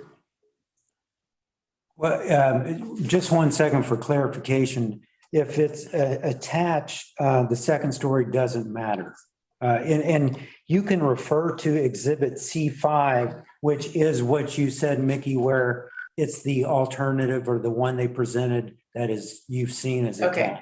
attached. So alternative C5. But is that directly attached? It's not directly attached. It's as shown in, with the breezeway attachment. But just to clarify, Jeff, are you talking about in your draft motion, are you talking about condition with number 1? Or I think Commissioner Moritz's motion is for condition number 2. Actually, I was thinking number 1 simply because I don't see why we should require a huge garage. At Okay. this point, the Excuse me. damage is done. Excuse me. But I appreciate that you're attempting to clarify that. So I would move that we tentatively deny the appeal and modify in whole or in part the administrative decision to approve the building permit such that the garage is attached to the primary residence as depicted in Exhibit C5. A second. Okay, is there a second? Mike, just second. Okay, call the roll. Commissioner Moritz, Yes. Commissioner Kerr, No, Commissioner Knopf, No, Commissioner Newton, Yes. Commissioner Bates, Yes. Chair Johnson. Yes. Okay, now then, what's the? Is there? Oh, that so living the- wall, The last is the living wall question. right. I see. but rather than do a motion for that, can we follow your suggestion of writing a letter to the city council to? Yes, you would, yes, you can, I would say deny and then a request. Included in just- the motion. Yeah, just include. Okay.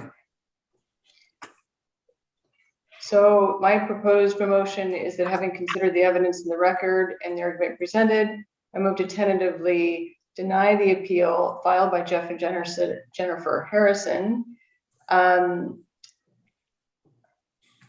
How should we say this? In lieu of upholding the appeal, I move to write a letter to the city council requesting that enforcement action taken under the guidelines of the shared access management agreement to which the city is a party be used to initiate enforcement of the living wall condition. Mickey, I'm going to let you start writing those. Well done. Yeah. I'll second that great motion. Okay, call the roll. Commissioner Knopf, Yes. Commissioner Newton, Yes. Commissioner Bates, Yes. Commissioner Moritz, Yes. Commissioner Kerr, no, Chair Johnson. Yes. So then, And so one thing I would like to get on record, one of the original was the comprehensive plan, that it doesn't agree with comprehensive plans. So if you would like, I would appreciate going ahead and putting that also as because that's the final, that was the final error that he suggested. So you want a separate motion for that? Yes, I would like that. we haven't discussed that at all. Oh, we have a little bit. The comprehensive plan, tell me what we said. I must have missed it. Yeah, it was in the original, and they said, I'm reading from the staff report, page 4. Second, the appellants claim that the building permit violates the Cannon Beach Comprehensive Plan vision statement. Cannon Beach, and quote from page 5 of the comprehensive plan, Cannon Beach will continue to be a small town where the characteristic of a village are fostered and promoted. Both the physical and social dimensions associated with the village will be integral to Cannon Beach evolution during the next 2 decades. The elements of the town's physical form, which the plan will foster, are development that honors the city's physical setting, a compact development pattern where Various land uses are readily accessible to residents, visitors, a distinct edge to the town, which defines a separation of urban from rural and natural resources. Uses, mixed land uses, which promote the livability of the town, buildings that are generally small in scale and appropriate to their setting. The staff report continues. Building permits are not reviewed against the Cannon Beach Comprehensive Plan, as the zoning ordinances and building codes under which the plan review process function are approved through a legislative process under the guidance of the comprehensive plan. See also ORS 197.1951, which prohibits the use of comprehensive plan provisions in reviewing limited land use decisions such as this. Is that from Mr. Harrison or for Mr. Alderman? Well, the error, that was from Mr. Harrison and Mr. Hathaway, Okay, their letter okay. claiming that it did not comply with the comprehensive plan. But So this would- that response was from who? So then the staff report, that's from the staff report. So from us, that it does not comply, that cannot be considered in a building permit. I agree. So, but how do you frame that motion? Because it's not, I guess it is a formal appeal, but it's an informal one, isn't it? Is it on an appeal request, an appeal form, or is it just in a letter to you? No, that was in their original appeal. Okay, so, Sorry. help me out while I'm getting my meeting protocols under. Yeah, so just as in every other one, you would either Just move to deny the appeal that the permit violates the comprehensive plan and associated ORS, or is that, yes, ORS, whatever. best language. Yeah, okay. Okay, is there a second? So we're not going to discuss that issue. We're just going to go forward with it. I think it's worth at least making sure that there aren't points the planning commission needs to address there before we move forward with that motion. Comprehensive plan is kind of like our Constitution. You know, like the Constitution is to the United States, the comprehensive plan is to Cannon Beach. It's sort of the guidance for all other rules. All other rules are supposed to comply with the comprehensive plan. I guess the issue here is that our rules, that maybe it's our rules that are not complying with the comprehensive plan, not that this particular application. Well, I don't think the application complies with the rules either, so I'm not the person to speak on this. Well, I don't think the PUD complied with our comprehensive plan. That's something we didn't. I would think it's more appropriate to call the comprehensive plan something like the Declaration of Independence that sets forth our guiding principles that we all aspire to, but somehow never reach, but is not law. And therefore, it can't be the basis for an appeal to a permit. Well, I totally disagree that it's not, that's something we only aspire to but can't reach. I think that's to me, that's a very negative take on it. I think that we can aspire to it and I think we can reach it.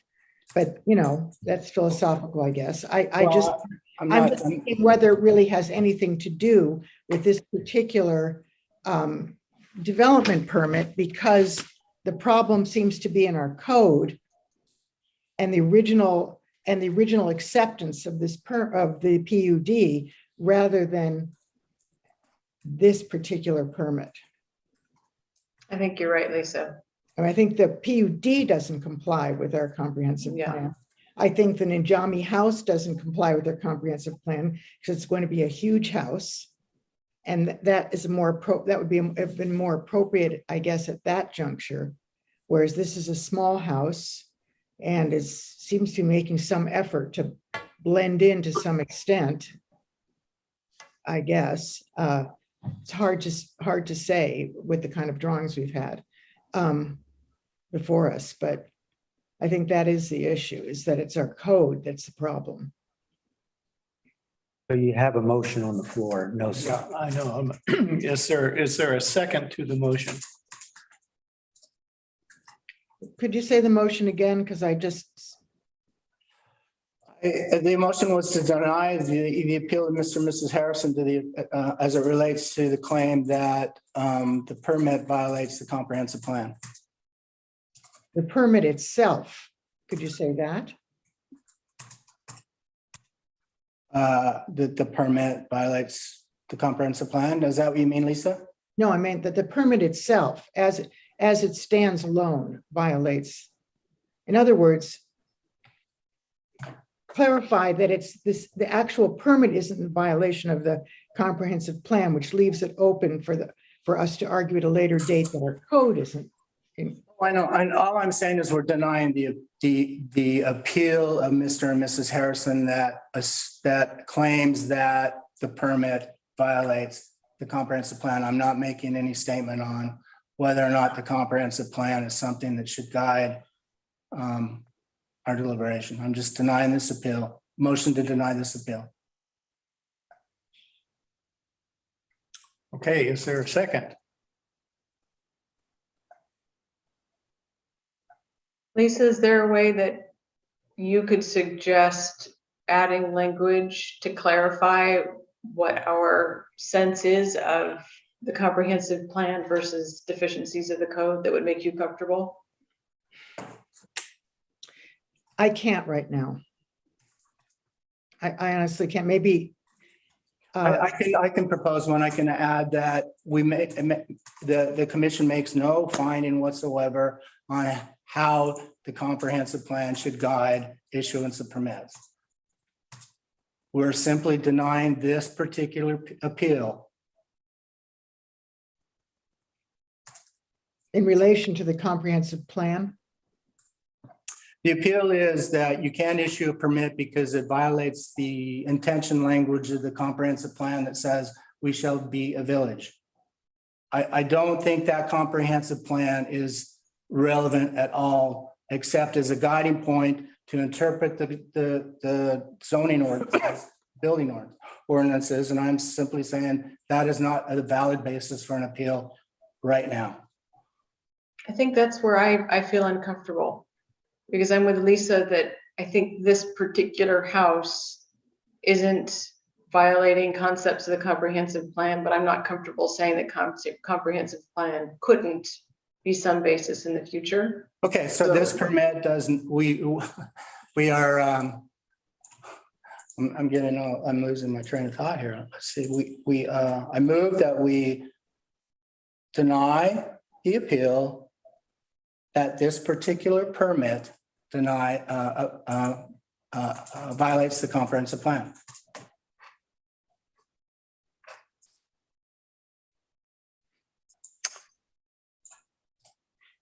Okay, Does that attempt to address your concern, which I agree with, satisfy you? That this is permit specific, this permit specific? I didn't hear what you said. I asked Lisa if the new framing addressed her concern that the language just be specific to this permit. Yes, that and it's just for this particular building permit. Then I second. Okay. Can we restate one more time the motion? I'm sorry. Mr. Bates moved to deny the appeal because this particular permit does not violate the comprehensive plan. Thank you. Okay, call the roll. Commissioner Kerr, No, Commissioner Knott, No, Commissioner Newton,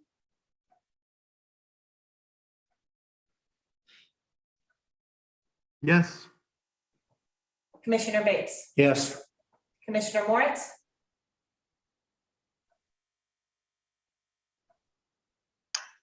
I'll say yes. Chair Johnson. Yes. Okay, I think that's it. So we will bring back findings next Thursday. Ah. That's a song. That was the longest motion I've seen. Yeah.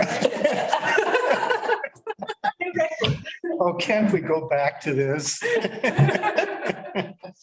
Okay. So then, Adjourn? No. yeah, no, we have one more item. Okay.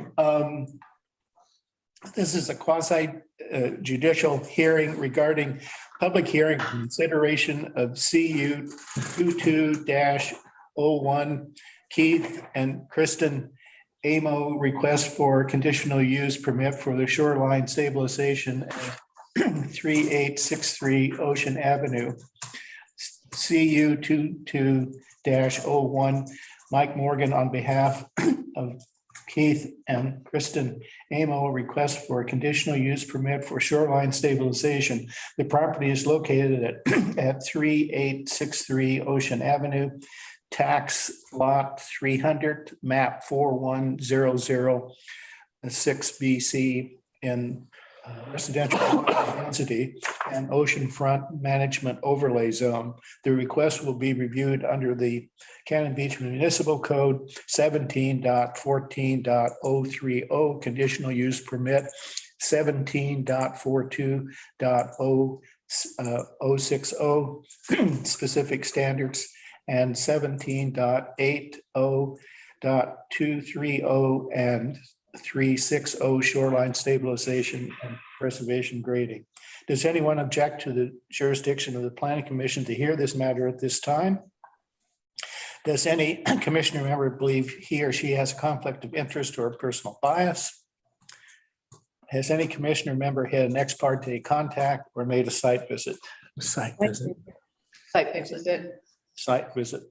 Okay, staff report. Okay, I'm going to work to make my comments brief in the interest of time. Would you? The applicant states that the property has experienced severe erosion over the previous 2 to 3 years due to king tides and storm surge events. Oregon Parks and Recreation Department representatives have suggested using a cobble berm consisting of up to 50 cubic yards of 4 to 8 inch round cobbles at the base of the slope.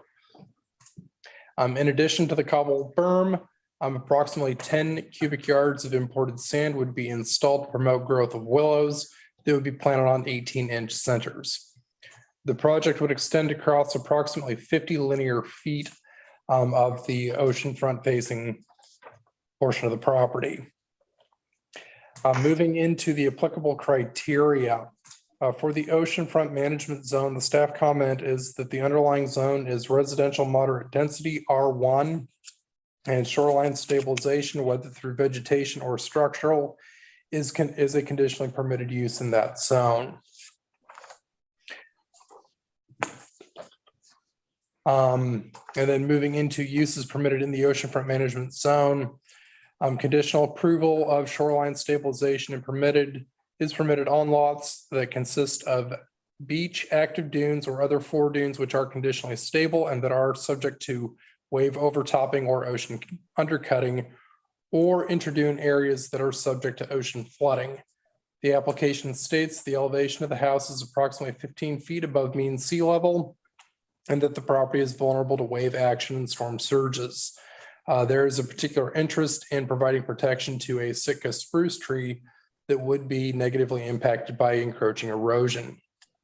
During a site visit on March 11th, staff observed that the foredune area of the property was significantly more eroded and visibly different in nature from the adjacent properties to the north and south. And then moving on, the house was constructed in 1981 and the owner is not eligible to place riprap or other constructed barriers such as seawalls. The qualified individual, as outlined in the criteria, does not give suggested qualifications or criteria for determination. However, I believe he is participating in this meeting and can discuss that at the appropriate time. This would be a property where the site would be monitored yearly by the applicant and a report provided to the city as documentation. This would be a condition of approval. And this would also be a property, as we have done other shoreline stabilization discussions, we would be monitoring this independently as well, to document the health and longevity of these types of projects. And then moving on into access, that would be, access to the site would be from the Tolovana Way side at Warren Way. No trucks or equipment would be on Ocean Avenue at any time. And the application states that a drive on beach permit from Oregon Parks and Recreation Department would be obtained prior to commencing work. And then moving into the shoreline stabilization standards, there are 2 state requirements that would apply here. The allowance to place 50 cubic yards of natural material on the ocean shore through the free beach permit, when that must meet the naturally occurring cobble, and then any proposed dynamic revetment such as jute matting or planting using more than 50 cubic yards of sand, or building a cobble revetment project using more than 50 cubic yards of material, including cobble and sand, would require approval of a shoreline alteration permit through the Oregon Parks and Recreation Department. And so assuming the project's total amount of material to be placed, including both cobble and sand, is no more than 50 cubic yards, a conditional use permit would be sufficient for the project. However, if the total volume is to exceed that 50-yard threshold, then we would require that additional permitting from the state parks.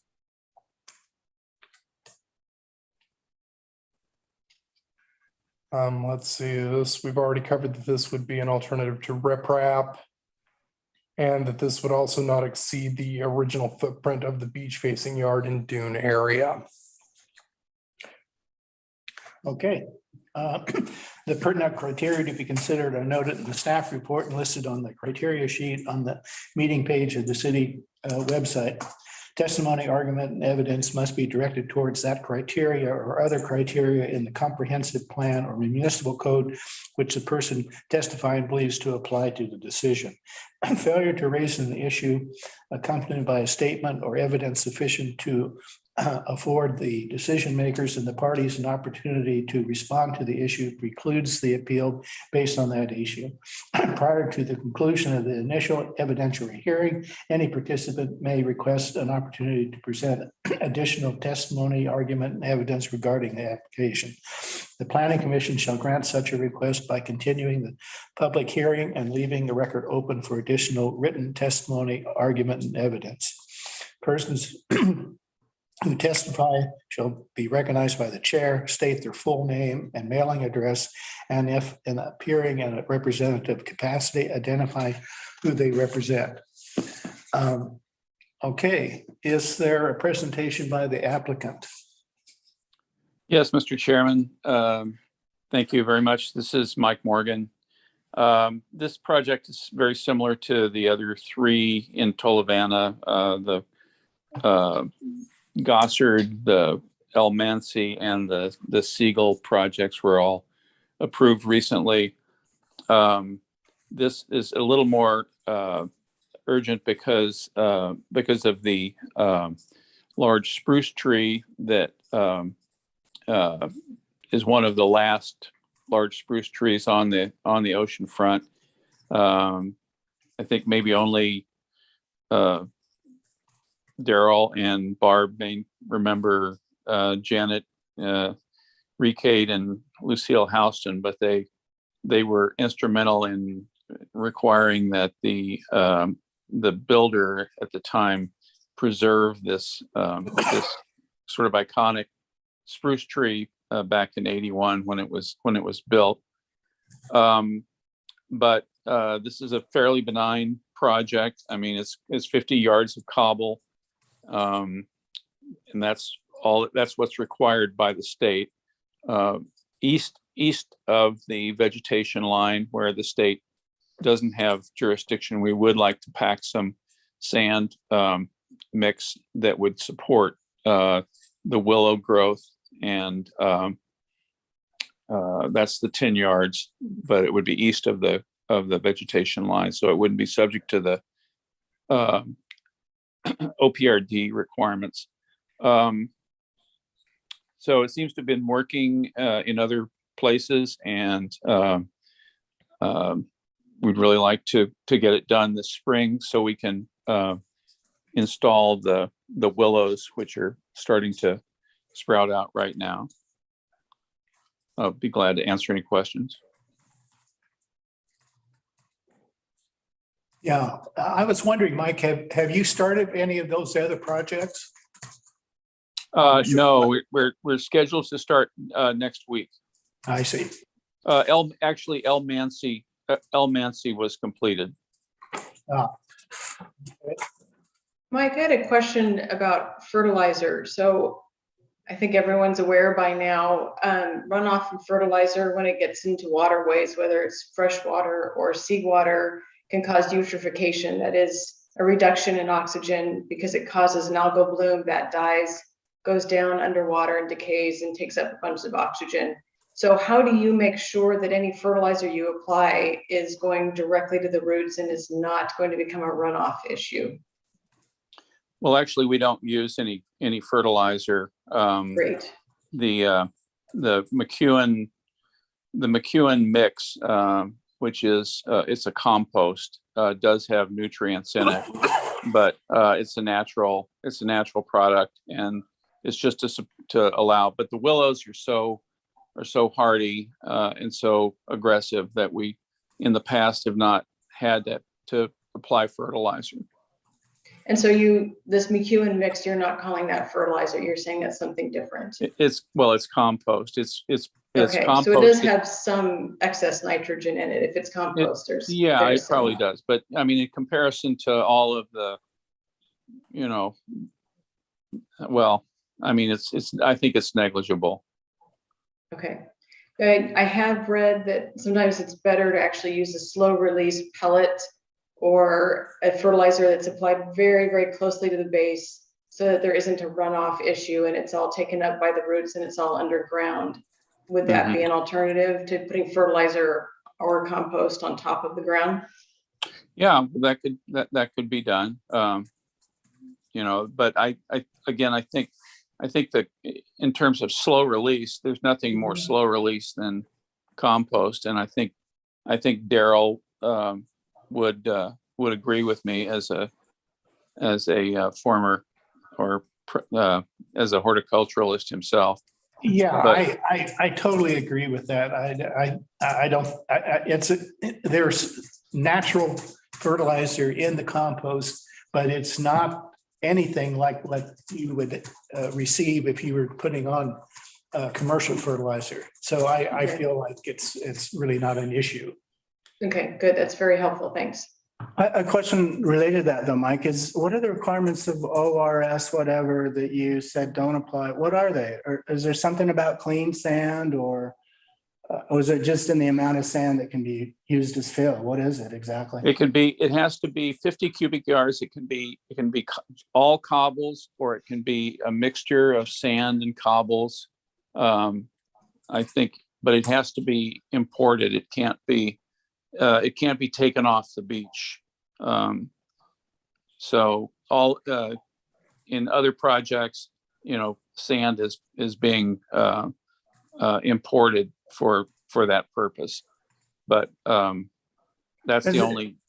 There's no requirement on where what the approved sources are, or the nature. Does it have to be compatible sand or from a similar environment?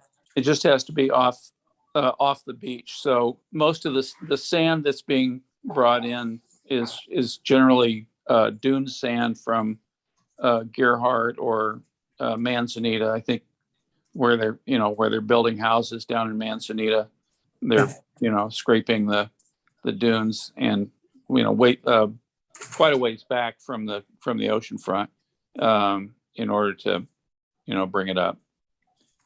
I thought I read somewhere, Jeff, in one of your staff recommendations that we put some requirements on, and maybe they're in here. I was looking for the recommendations on the quality of the sand.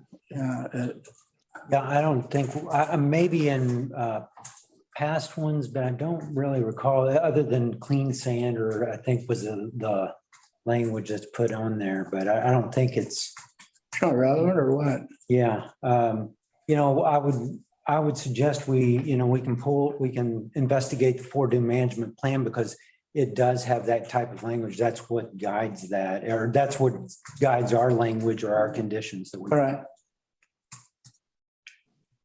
Okay, so are there any other questions for Mike? Okay, are there presentations by proponents?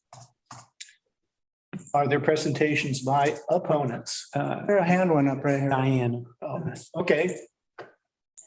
Speak up. Hello, Hello, speak up. can you hear me? Yeah. Okay, hi, I'm Diana Turner and my mailing address is PO Box 817 Cannon Beach. Tonight, I'm speaking on behalf of the Friends of the Dunes at Cannon Beach, a grassroots group working to protect coastal scenic beauty, biodiversity, and recreational opportunities for residents and visitors alike. We have both specific concerns regarding this application, and we thank you for your discussion in January regarding ways to improve the shoreline stabilization preservation grading application and implementation process. The city's commitment to use their drones to video record the shoreline at least once a year, and to have a city representative present during the construction period of shoreline projects are both important initiatives which will serve Cannon Beach well. In this application, we do support the construction of an engineered cobble berm, as they are our current best solution for a more natural stabilization of our dunes. If projects such as these are well planned and implemented, we will learn a great deal about how the dunes can be strengthened to provide the best first defense for our town. This is especially important in this time of global warming causing ever stronger sea storms. Because these projects are so important to all of us and are becoming more common, the city must improve the ordinances governing this type of work. We are committed to working with the city to identify best practices and improve these ordinances. In the next couple of months, we will be bringing to you some specifics on how we can go about that, working in partnership with the city staff. Until this code revision can be accomplished, greater adherence to the current ordinances and application requirements are critical to assure the success of these projects and the health of our dunal system. You, the Planning Commission, are the key to improving this process and ultimately the success of these shoreline stabilization preservation operations. You must require applicants satisfy each condition and provide greater detail than we see before you tonight and in the last 4 shoreline stabilization applications. When information is missing, require the applicant to provide it in writing before approving the application. A written record is necessary for better real-time tracking of the project and in the future when reviewing the project's progress reports. Unfortunately, many times throughout this application, staff comments reference required information that is missing. Here are a couple of specific examples. Quote, "The application does not describe the source of material to be used as fill in the project, only that it will be from upland sources." Quote, "The project as described does not appear to exceed the original footprint of the beach facing yard and adjacent natural dunes." And throughout this application, there is complete reliance on the applicant's assertions of fact regarding the course of past and future erosion with no supporting documentation. Here are a couple of examples. Quote, "According to the applicant, the design was suggested by Oregon Parks and Recreation Department as an alternative to non-vegetative riprap, which the property is not eligible for." Quote, "Although no statement from an engineer has been provided, application materials indicate that structures on the property, as well as a large Sitka spruce, may be threatened in the future if the rate of erosion continues unchecked. It is also curious that the request in this application and the 4 previous are for 50 cubic yards of material to be placed. Remember, this is the limit that can be placed without needing to satisfy the much stricter preservation grading ordinance requirements. As stated in 1742-060.A5, Condition A, the program must be based on an analysis of the area subject to accretion and/or erosion. Yet this application has no analysis, only a general assertion. Quote, the property has been eroding severely over the last 2 or 3 years due to king tides and storm surge events, as shown on the attached photos. The photos, however, do not document the property over any length of time. One can only see that erosion has occurred, but they provide no information on when the erosion occurred or at what rate. We deserve more thorough information so that we can become better informed on how the dunes are performing, and we can plan and protect them and our town better in the future. This off-the-cuff estimating should no longer be accepted. Our community went through a 7-year process to revise its dune management plan. It was difficult, requiring hundreds of hours for those involved, even requiring the city successfully defend its decision to the Oregon Land Use Board of Appeals. Condition E, the affected property owners shall establish a mechanism that provides for the ongoing management of the proposed program. This is not addressed in the application. Condition F, the impacts of the program shall be monitored. This is not addressed in the application. We suggest that pictures and to-scale mapping of the area be submitted to the city each year. A penalty for not supplying this report on time should be established. The community has made it abundantly clear that it values the dunal system and expects the city and you to safeguard it. In order to do that, the city must hold those who wish to do construction on our shoreline to a much higher standard. Tonight and going forward, our ordinance requirements must be satisfied in full before heavy equipment is allowed on our beaches. In order to ensure the greatest chance of success for shoreline stabilization projects, we believe the following measures are needed. Develop criteria for who is qualified to submit a shoreline stabilization application. This way, we will know and be able to identify those who are highly knowledgeable, and they will be able to prepare a thorough application for your review. Develop criteria for an analysis of erosion. More expansive and clear documentation is necessary, such as clear, detailed aerial photos at 5-year intervals for the last 20 years. From this information, one could reliably estimate the rate of erosion. The Army Corps of Engineers can provide these types of photos along with orthophotography, geographic information, photogrammatic mapping, and generation of digital terrain models, digital topography contours, and cross sections. The tools are readily available today. We do not need to wait for the city's drone survey or accept the fuzzy, useless aerial photos often included in these applications. Require a geotech report detailing the current state of the property where erosion is occurring. Mr. Morgan at January's meeting stated that he did not feel geological reports were necessary and cited their cost. We disagree. This information will best inform the needed remedy. We need to get a better sense to get better at these repairs, and input from experts such as these will help with this goal. Require a specific set of plan for the proposed construction by an engineering firm with experience working on the ocean floors.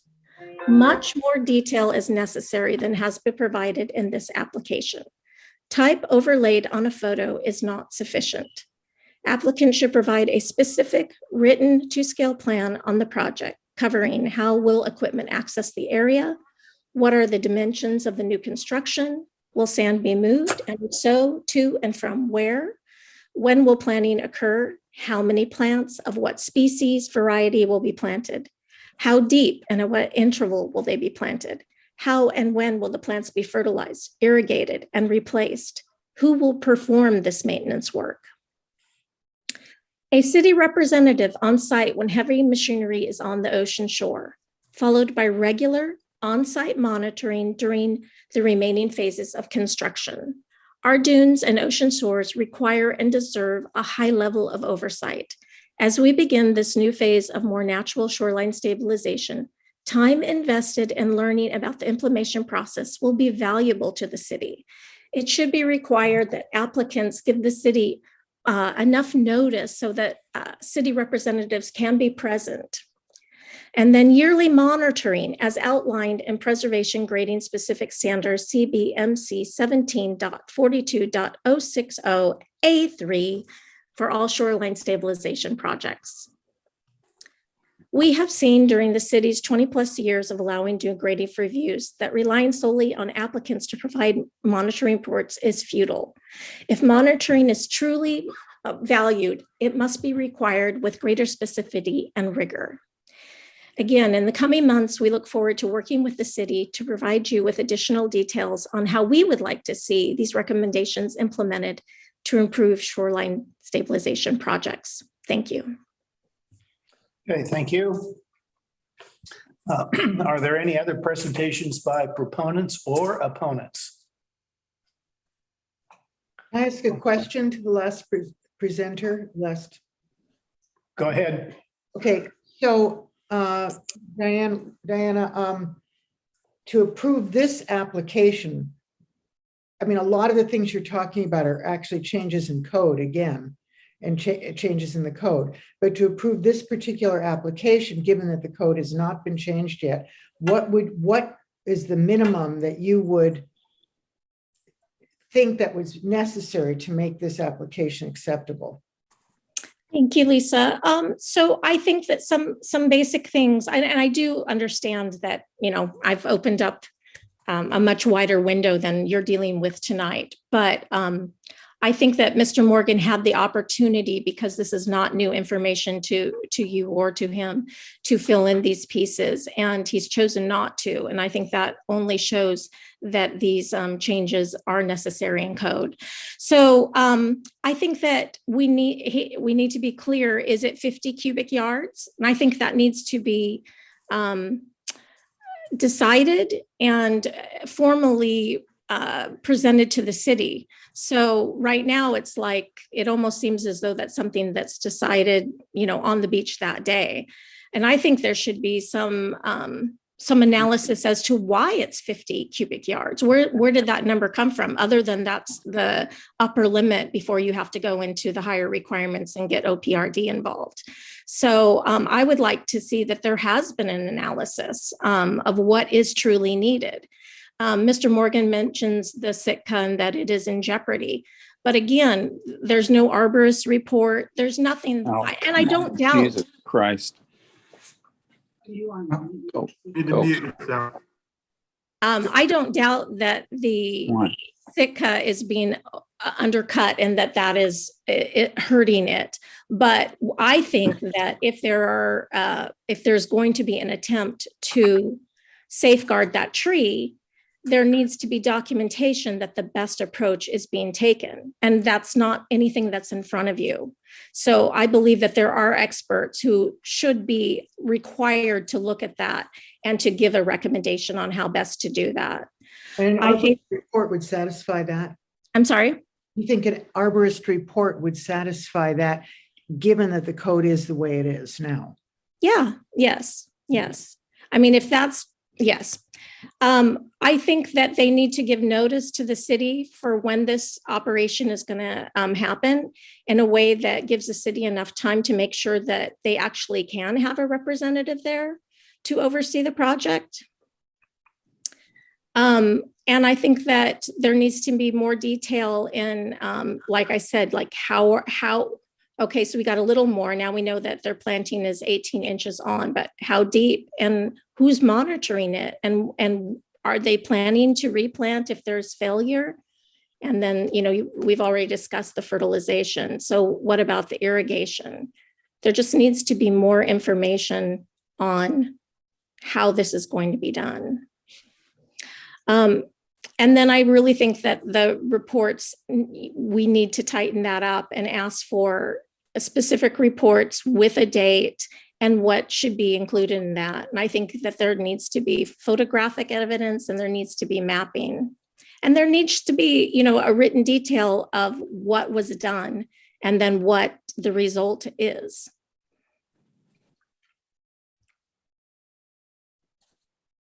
Okay, are there any other presentations?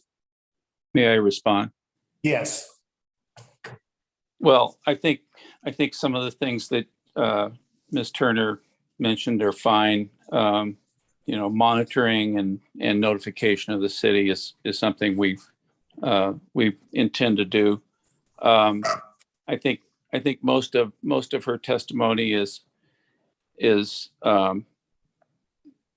I just have to say beyond the pale. I mean, we're talking about 50 cubic yards of cobble, which is already present on the beach, on that site. All we're doing is adding 5 truckloads of beach cobbles from offsite to an existing cobbled area, and then trying to protect a beach or a Sitka spruce that's right on the beach. And I think anybody, the staff has gone down there and looked at it. Anybody that's looked at the dune or the Sitka spruce area can clearly see that the ocean has come in and started to claw at the root system of the spruce. I mean, it doesn't take an arborist to tell you that is occurring. And I mean, it's just, I think, we are using cobbles because riprap is not possible. That's fine. But a cobble berm was recommended originally by the organization that I think Turner belongs to, the Orca group, and as an alternative to any other kind of shoreline stabilization. So we've taken the lead, and in 3 other situations, we have successfully been approved for cobble berms and replanting, which are completely benign approaches to the stabilization. It may not work. It may have to be done in the future. As global warming occurs and king tides keep coming in, who knows?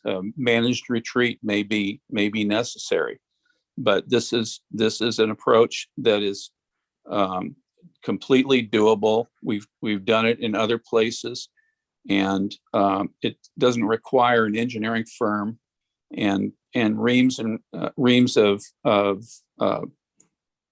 material to document what is a very simple process. It's basically a landscaping project, and I've had lots of experience with landscaping projects.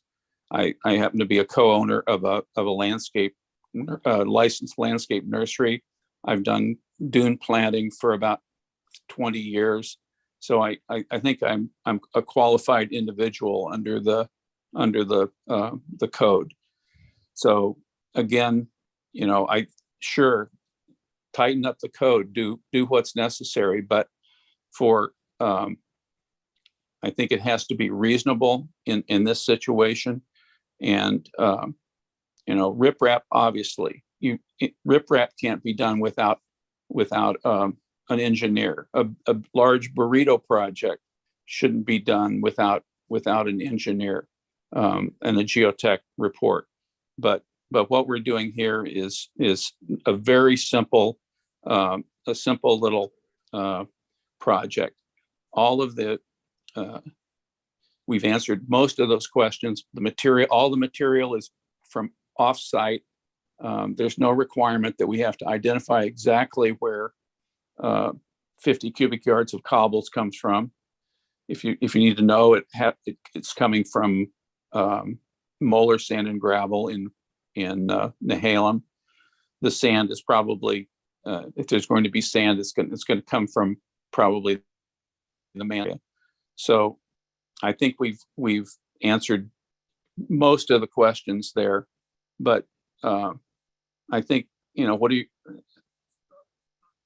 what level is really necessary for this very small project? These folks are very concerned about the tree. They're concerned about their house, and I think they need to get approval from you. Thank you. Can I ask Mike a question? Go ahead. Sure. Oh, I am curious, though. It does seem every project is 50 cubic yards with no analysis. And I'm just curious, why? Is that just because that's the maximum you can bring in? Yeah. Yep. That's the maximum. But that's also, it's a reasonable amount. It's like a 3 foot high little berm of cobbles stretching 50 feet. And it doesn't look, once it's down, it doesn't look like anything but the rest of the beach. I mean, there's riprap on most of the adjacent properties, but this, this is going to look like the beach, especially after the waves come in and wash all the driftwood on top of it. You won't be able to see that the cobbles are even there. And who would be responsible for any monitoring?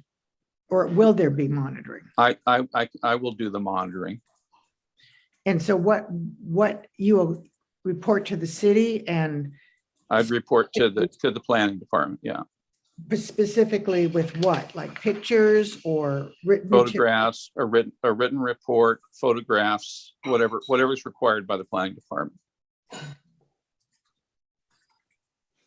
I would say that, I understand you've had many projects approved. We've done that in the last couple of months, but I do have an overall concern even though, yes, you've had projects approved, if we let you bring us an application that's basically not complete on paper, then how do we tell other applicants who maybe are new to the area and don't have a qualified individual, et cetera, that they have to prove everything? I feel like we should have a standard requirement for an application that it be in writing and complete, so that if someone else comes in with an application, we're treating everyone the same. We're asking for the same information.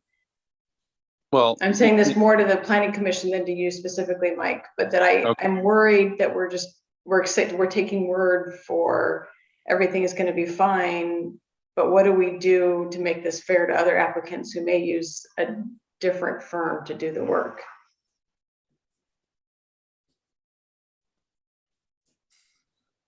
I'm totally supportive of what Diana said here. I mean, the code is sufficient. I can't believe that Mike or anybody else has tried to take advantage of loopholes. I think he's done what people have done for the last 15 years. And be quite honest with you, it's deficient, but he's done it.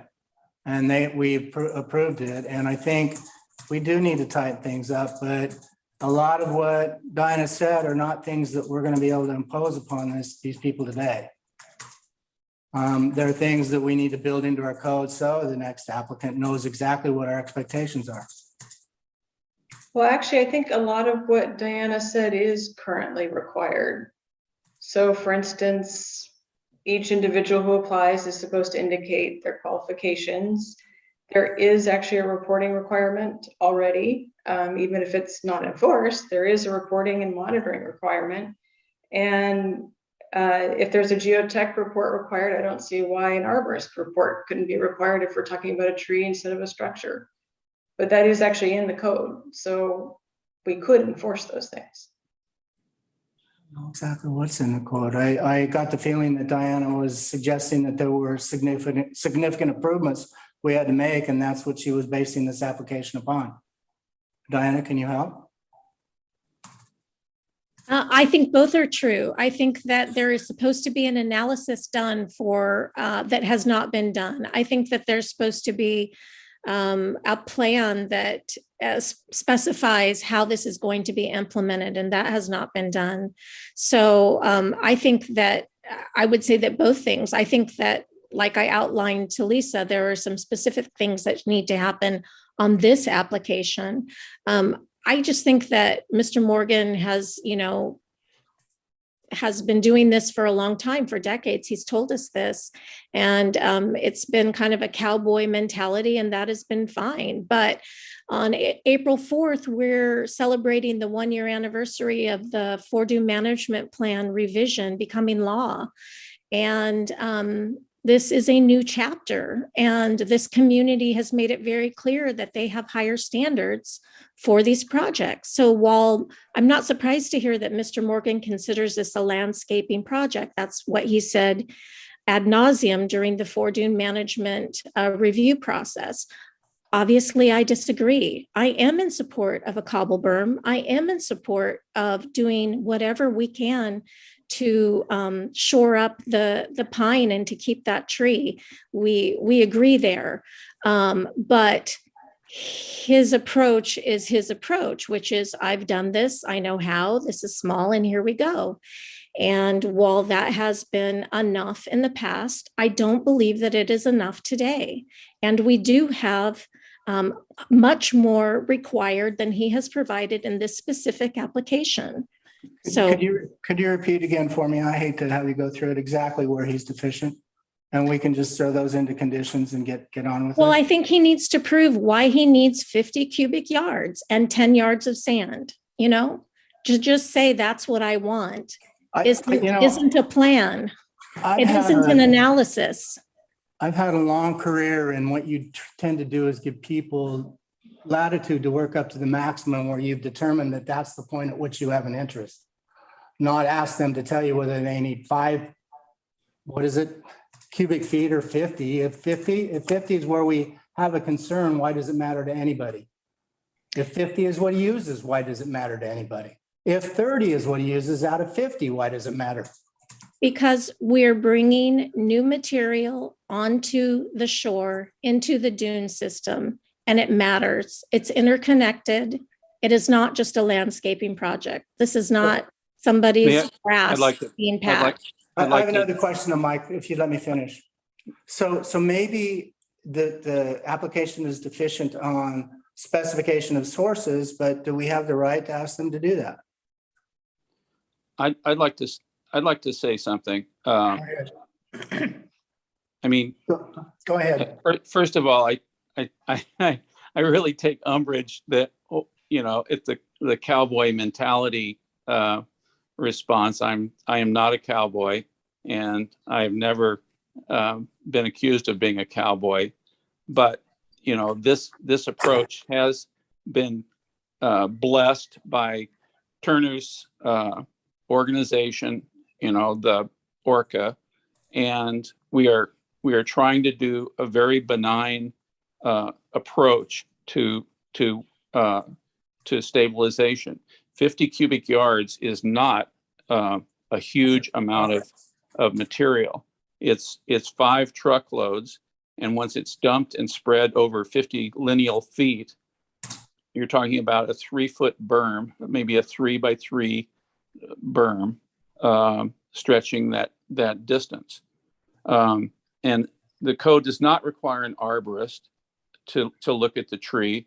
An arborist is required if you're cutting down a tree, but it doesn't, if you're trying to save a tree, that's not in the code. I mean, I think she's making up a lot of requirements out of whole cloth. And I think I did in writing address most of the concerns, most of the criteria in the code. And can I just say that, it's been suggested the motions would be monitoring by the city and notification to the city. I think that's what we generally require. That's what we put in conditions. That's what should be suggested. And then as we've spoken with the friends, is that, we will come back to you guys in a couple months with suggested language that would specify these things. And I don't want to, suggest that that's the compromise or the way out, but it is a way forward here. And it sounds like, what we're trying to do is work with new language that I agree with Ms. Turner that this is Forward Management Plan was done with a purpose and a reason. Mike's done his work professionally for a number of years. How's that going to change is going to take some work. And I think that we have not seen that yet. Okay. And that's what I suggested to friends. Let's work together, bring you guys some model language to go forward. We hopefully will find other jurisdictions where these types of reports are required and show you how that guidance can be incorporated into some model language. That was my suggestion, and I think that the friends are on board to work with us on that. Oh, I love what they're doing for dunes, but this is just a small application and a bigger picture. And a small application is a big deal, but where do you intersect and start imposing those provisions where you don't even know yourself exactly how you're going to do it or what they mean? Yeah. Okay, any further discussion? Is there a staff response? Yes, there is. Staff recommends approval of this conditional use permit subject to the following conditions. One, that the applicant shall coordinate this work with Oregon Parks and Recreation Department and obtain all permits required for the work, including beach access for vehicles. Two, the applicant shall obtain a shoreline alteration permit from Oregon Parks and Recreation if more than a total of 50 cubic yards of material is to be used. Three, the Planning Commission provides preferred vegetation planning guidance as per Dune Management Plan 2018 revision, vegetation planning specifications, and also 4, yearly monitoring of the area by photographic documentation provided to the city by the applicant. And a 48-hour notice to the city, not just the state on that first one. Okay. Okay. What would it take to have an engineer just review the application?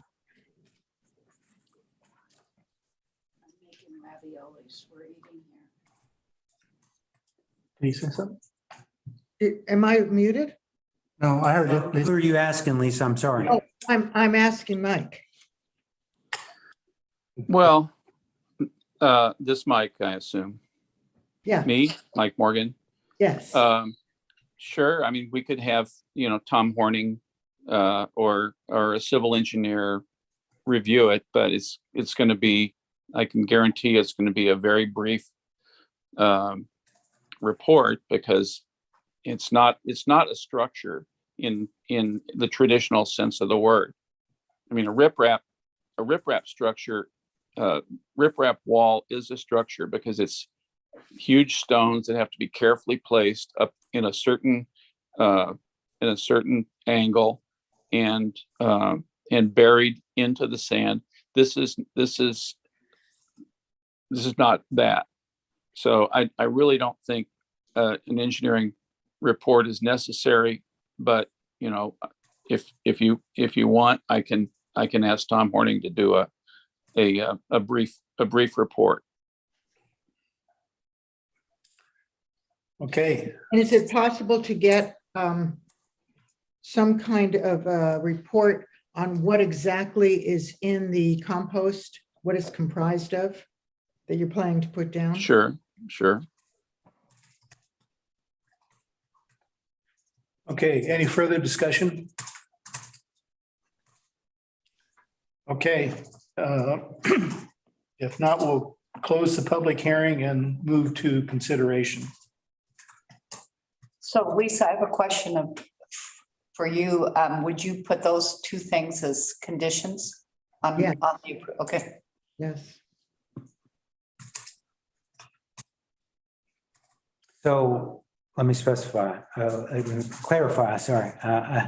So the GEO report So the two items were geo report and did you get the other? I didn't. Okay. Compost. Okay, and compost. Now, so the technical issue there is that if you guys are going to approve this with conditions, then that geo report, when does that, when's that expected? I know Mr. Horning, he's not the most timely. So can they begin work before that? Same with the compost evidence, who's reviewing that and to what standards, and then the timing on when the work is issued. So that's a staffing issue with those two. Good questions. Mhm. What's that? I said, those are good questions. I don't know who would certainly I'm not capable of reviewing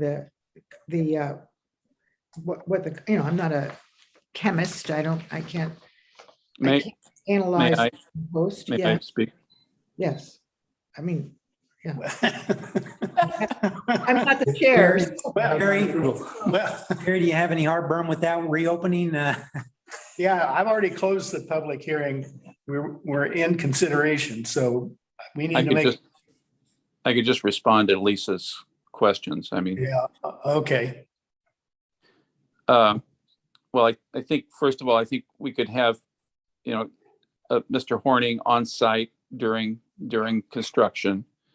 And we could get an analysis of the material to the planning department as any time, in the next week, probably. But is city staff qualified to judge compost? I'm sorry, Mickey probably does, but not me. I don't know. She seemed more on it than, I'm sorry, it is not my specialty. Now, it's not to say we can't find someone who is and a third party, but I just don't know. That's not my specialty, I can tell you that. Okay. And another condition would be that there was written reports, not just promises of monitoring, but actual monitoring enforced by the city, accompanied with photographs after the reconstruction is done. And I feel so nervous about that because I'm not excited about the city's records as far as that kind of thing goes, hence, the living wall, et cetera. So I'm just concerned if the city will really follow through. Will they make those available to us if we should choose to see them? Yes, if you choose to see them, that hasn't ever been done before. I mean, we don't traditionally do that, but yeah, I understand that, as I kind of walked into this said matter beforehand, the PUD whole thing, right? Exactly. I understand everyone's heartburn over that, but this is, now we have staff. We actually have staff, so we have a planner on board. We have electronic permitting that also gives us a tracking mechanism within our, trees, everything. We get tracking mechanisms to go back, check out the landscape plans and do this kind of work now. We didn't have that prior. Before I came, we didn't have electronic permitting. So now we have that in place. We have the ability to follow up on these things and report them. Guys, monthly tree reports, which I think we'll hear more about here in a minute. But, anyhow, those are the kind of things that we can start following up on. I can't, I'm right there with you, Lisa. I'm one of those. Unfortunately, I grew up in Paducah, Kentucky, which is right across the river from the Show Me State. So until I see evidence, I'm with you. You're not getting the facts. And so we're happy to maybe, start reporting that as well with a tree report or whatever. So, there's mechanisms that we can follow up and make this more transparent a process, which is what I've been trying to do. So. Okay. Does anybody want to make a motion? Yeah, I'd like to make a motion to, is this an approval this time? Approve the, is there an appeal on this one, or is this a? Conditionally approve upon the, On the, approved based upon the conditions noted in the staff report and additions. yeah, plus the 2 additions, is that? Well, you got to set them forth. You can't just say. They can't be. Oh, okay. Could you read the conditions again, please? Condition 1, the applicant shall coordinate this project with Oregon Parks and Recreation Department and obtain all permits required for this work, including beach access for vehicles, and provide 48 hours notice to the city before start of work. 2, the applicant shall obtain a shoreline alteration permit from Oregon Parks and Recreation Department if more than a total of 50 cubic yards of material is to be used. 3, Planning Commission provides preferred vegetation planning guidance as per Dune Management Plan 2018 revision of vegetation planning specifications language. 4, yearly monitoring of the area by photographic documentation provided to the city by the applicant. 5, that a geotechnical report be provided to the city. And 6, that a report regarding the chemical nature of the compost be provided to the city. I just amend that 6th one about Mr. Horn, that the geo specialist will be on site during construction. I think that's what was stated. No, that's 6 because 5 is with. So number 5 would be that an engineering geologist be on site during construction to oversee the work. So I'll restate the motion. So I move that we approve the plan subject to the 6 restrictions set forth and staff recommendation. And I'd like to amend this one of those recommendations for not just photographic monitoring, but written reports as well. And photos as well in that written. Written and photographed. Okay, so condition 4 would read yearly monitoring of the area by written and photographic documentation provided to the city by the applicant. Which will be available to, I mean, I want to be able to see it. Every report is, everything's public. Okay. Okay. Okay, we have a motion. Is there a second? I'll second. Any further discussion? Call the roll. Commissioner Kerr, Yes. Commissioner Knopf, Yes. Commissioner Newton. Yes. Commissioner Bates, Yes. Commissioner Moritz, Yes. Chair Johnson. Yes. Okay, do I have a motion for the chair to sign the appropriate orders? So moved. Or second? I'll second. Okay, call the roll. Commissioner Newton, Yes. Commissioner Bates, Yes. Commissioner Moritz, Yes. Commissioner Kerr, Yes. Commissioner Knopf, Yes. Chair Johnson. Yes. Okay, on the informational items, is there any comments on the tree report? Oh, just 1 second before the tree report, we had a work session item on the code audit on procedural and review thresholds. But we have scheduled that joint work session on the code audit for the regularly scheduled city council work session, which is the second Tuesday of next month. So I suggest we just talk about those as the joint work session. Sure. Okay. So on to the tree report. Thanks. Just 1 second, Jeff. I thought it was on the 19th of next month. It's on the joint one is, I'm pretty sure it is on the regular work session schedule for city council. Did you schedule a second meeting though, right, Jeff? Yeah, Or there's 2 scheduled. Yeah. So that's why there's a confusion. The code, we got an email saying that the code audit meeting is at 6 p.m. on the 19th of April. Yeah. Is it an additional? Is this another code audit meeting? I'll verify those dates for you guys tomorrow. One is Yeah. April 19th and the second Is one, May 10th. May 10th.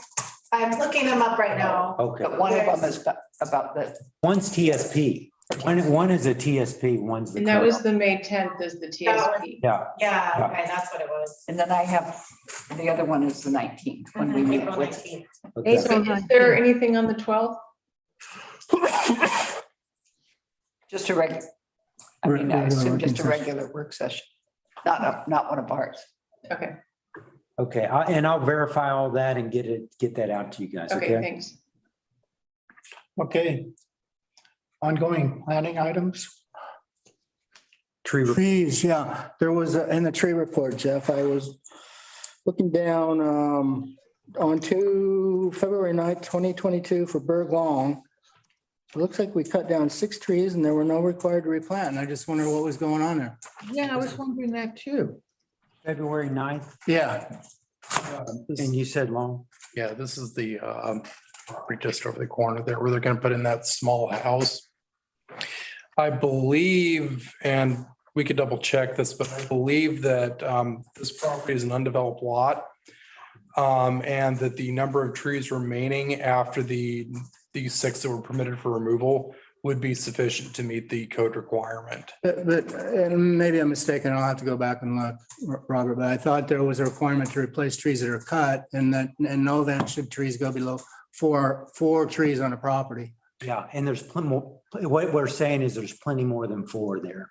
But, It's right over here. but there's still a requirement to plant trees, right? No. Only up to 4. Yeah, Okay. Yeah, only if they go below that 4 tree threshold. but we'll verify that as well and send that out in that same email. Okay. Well, that's something that whole tree ordinance is something that really has to be addressed in the code or audit. It is just not well done. And I know that the planning commission worked on it and I'm personally ashamed of it. I think it's terrible. I think it's not a good tree ordinance and I'd really like to see it improved. Okay, we will look at that. Okay, Thanks for the explanation. good of the order. Okay, then we are adjourned. Right on. You. Night, Thank you. everyone. Bye-bye. Everyone. Thanks.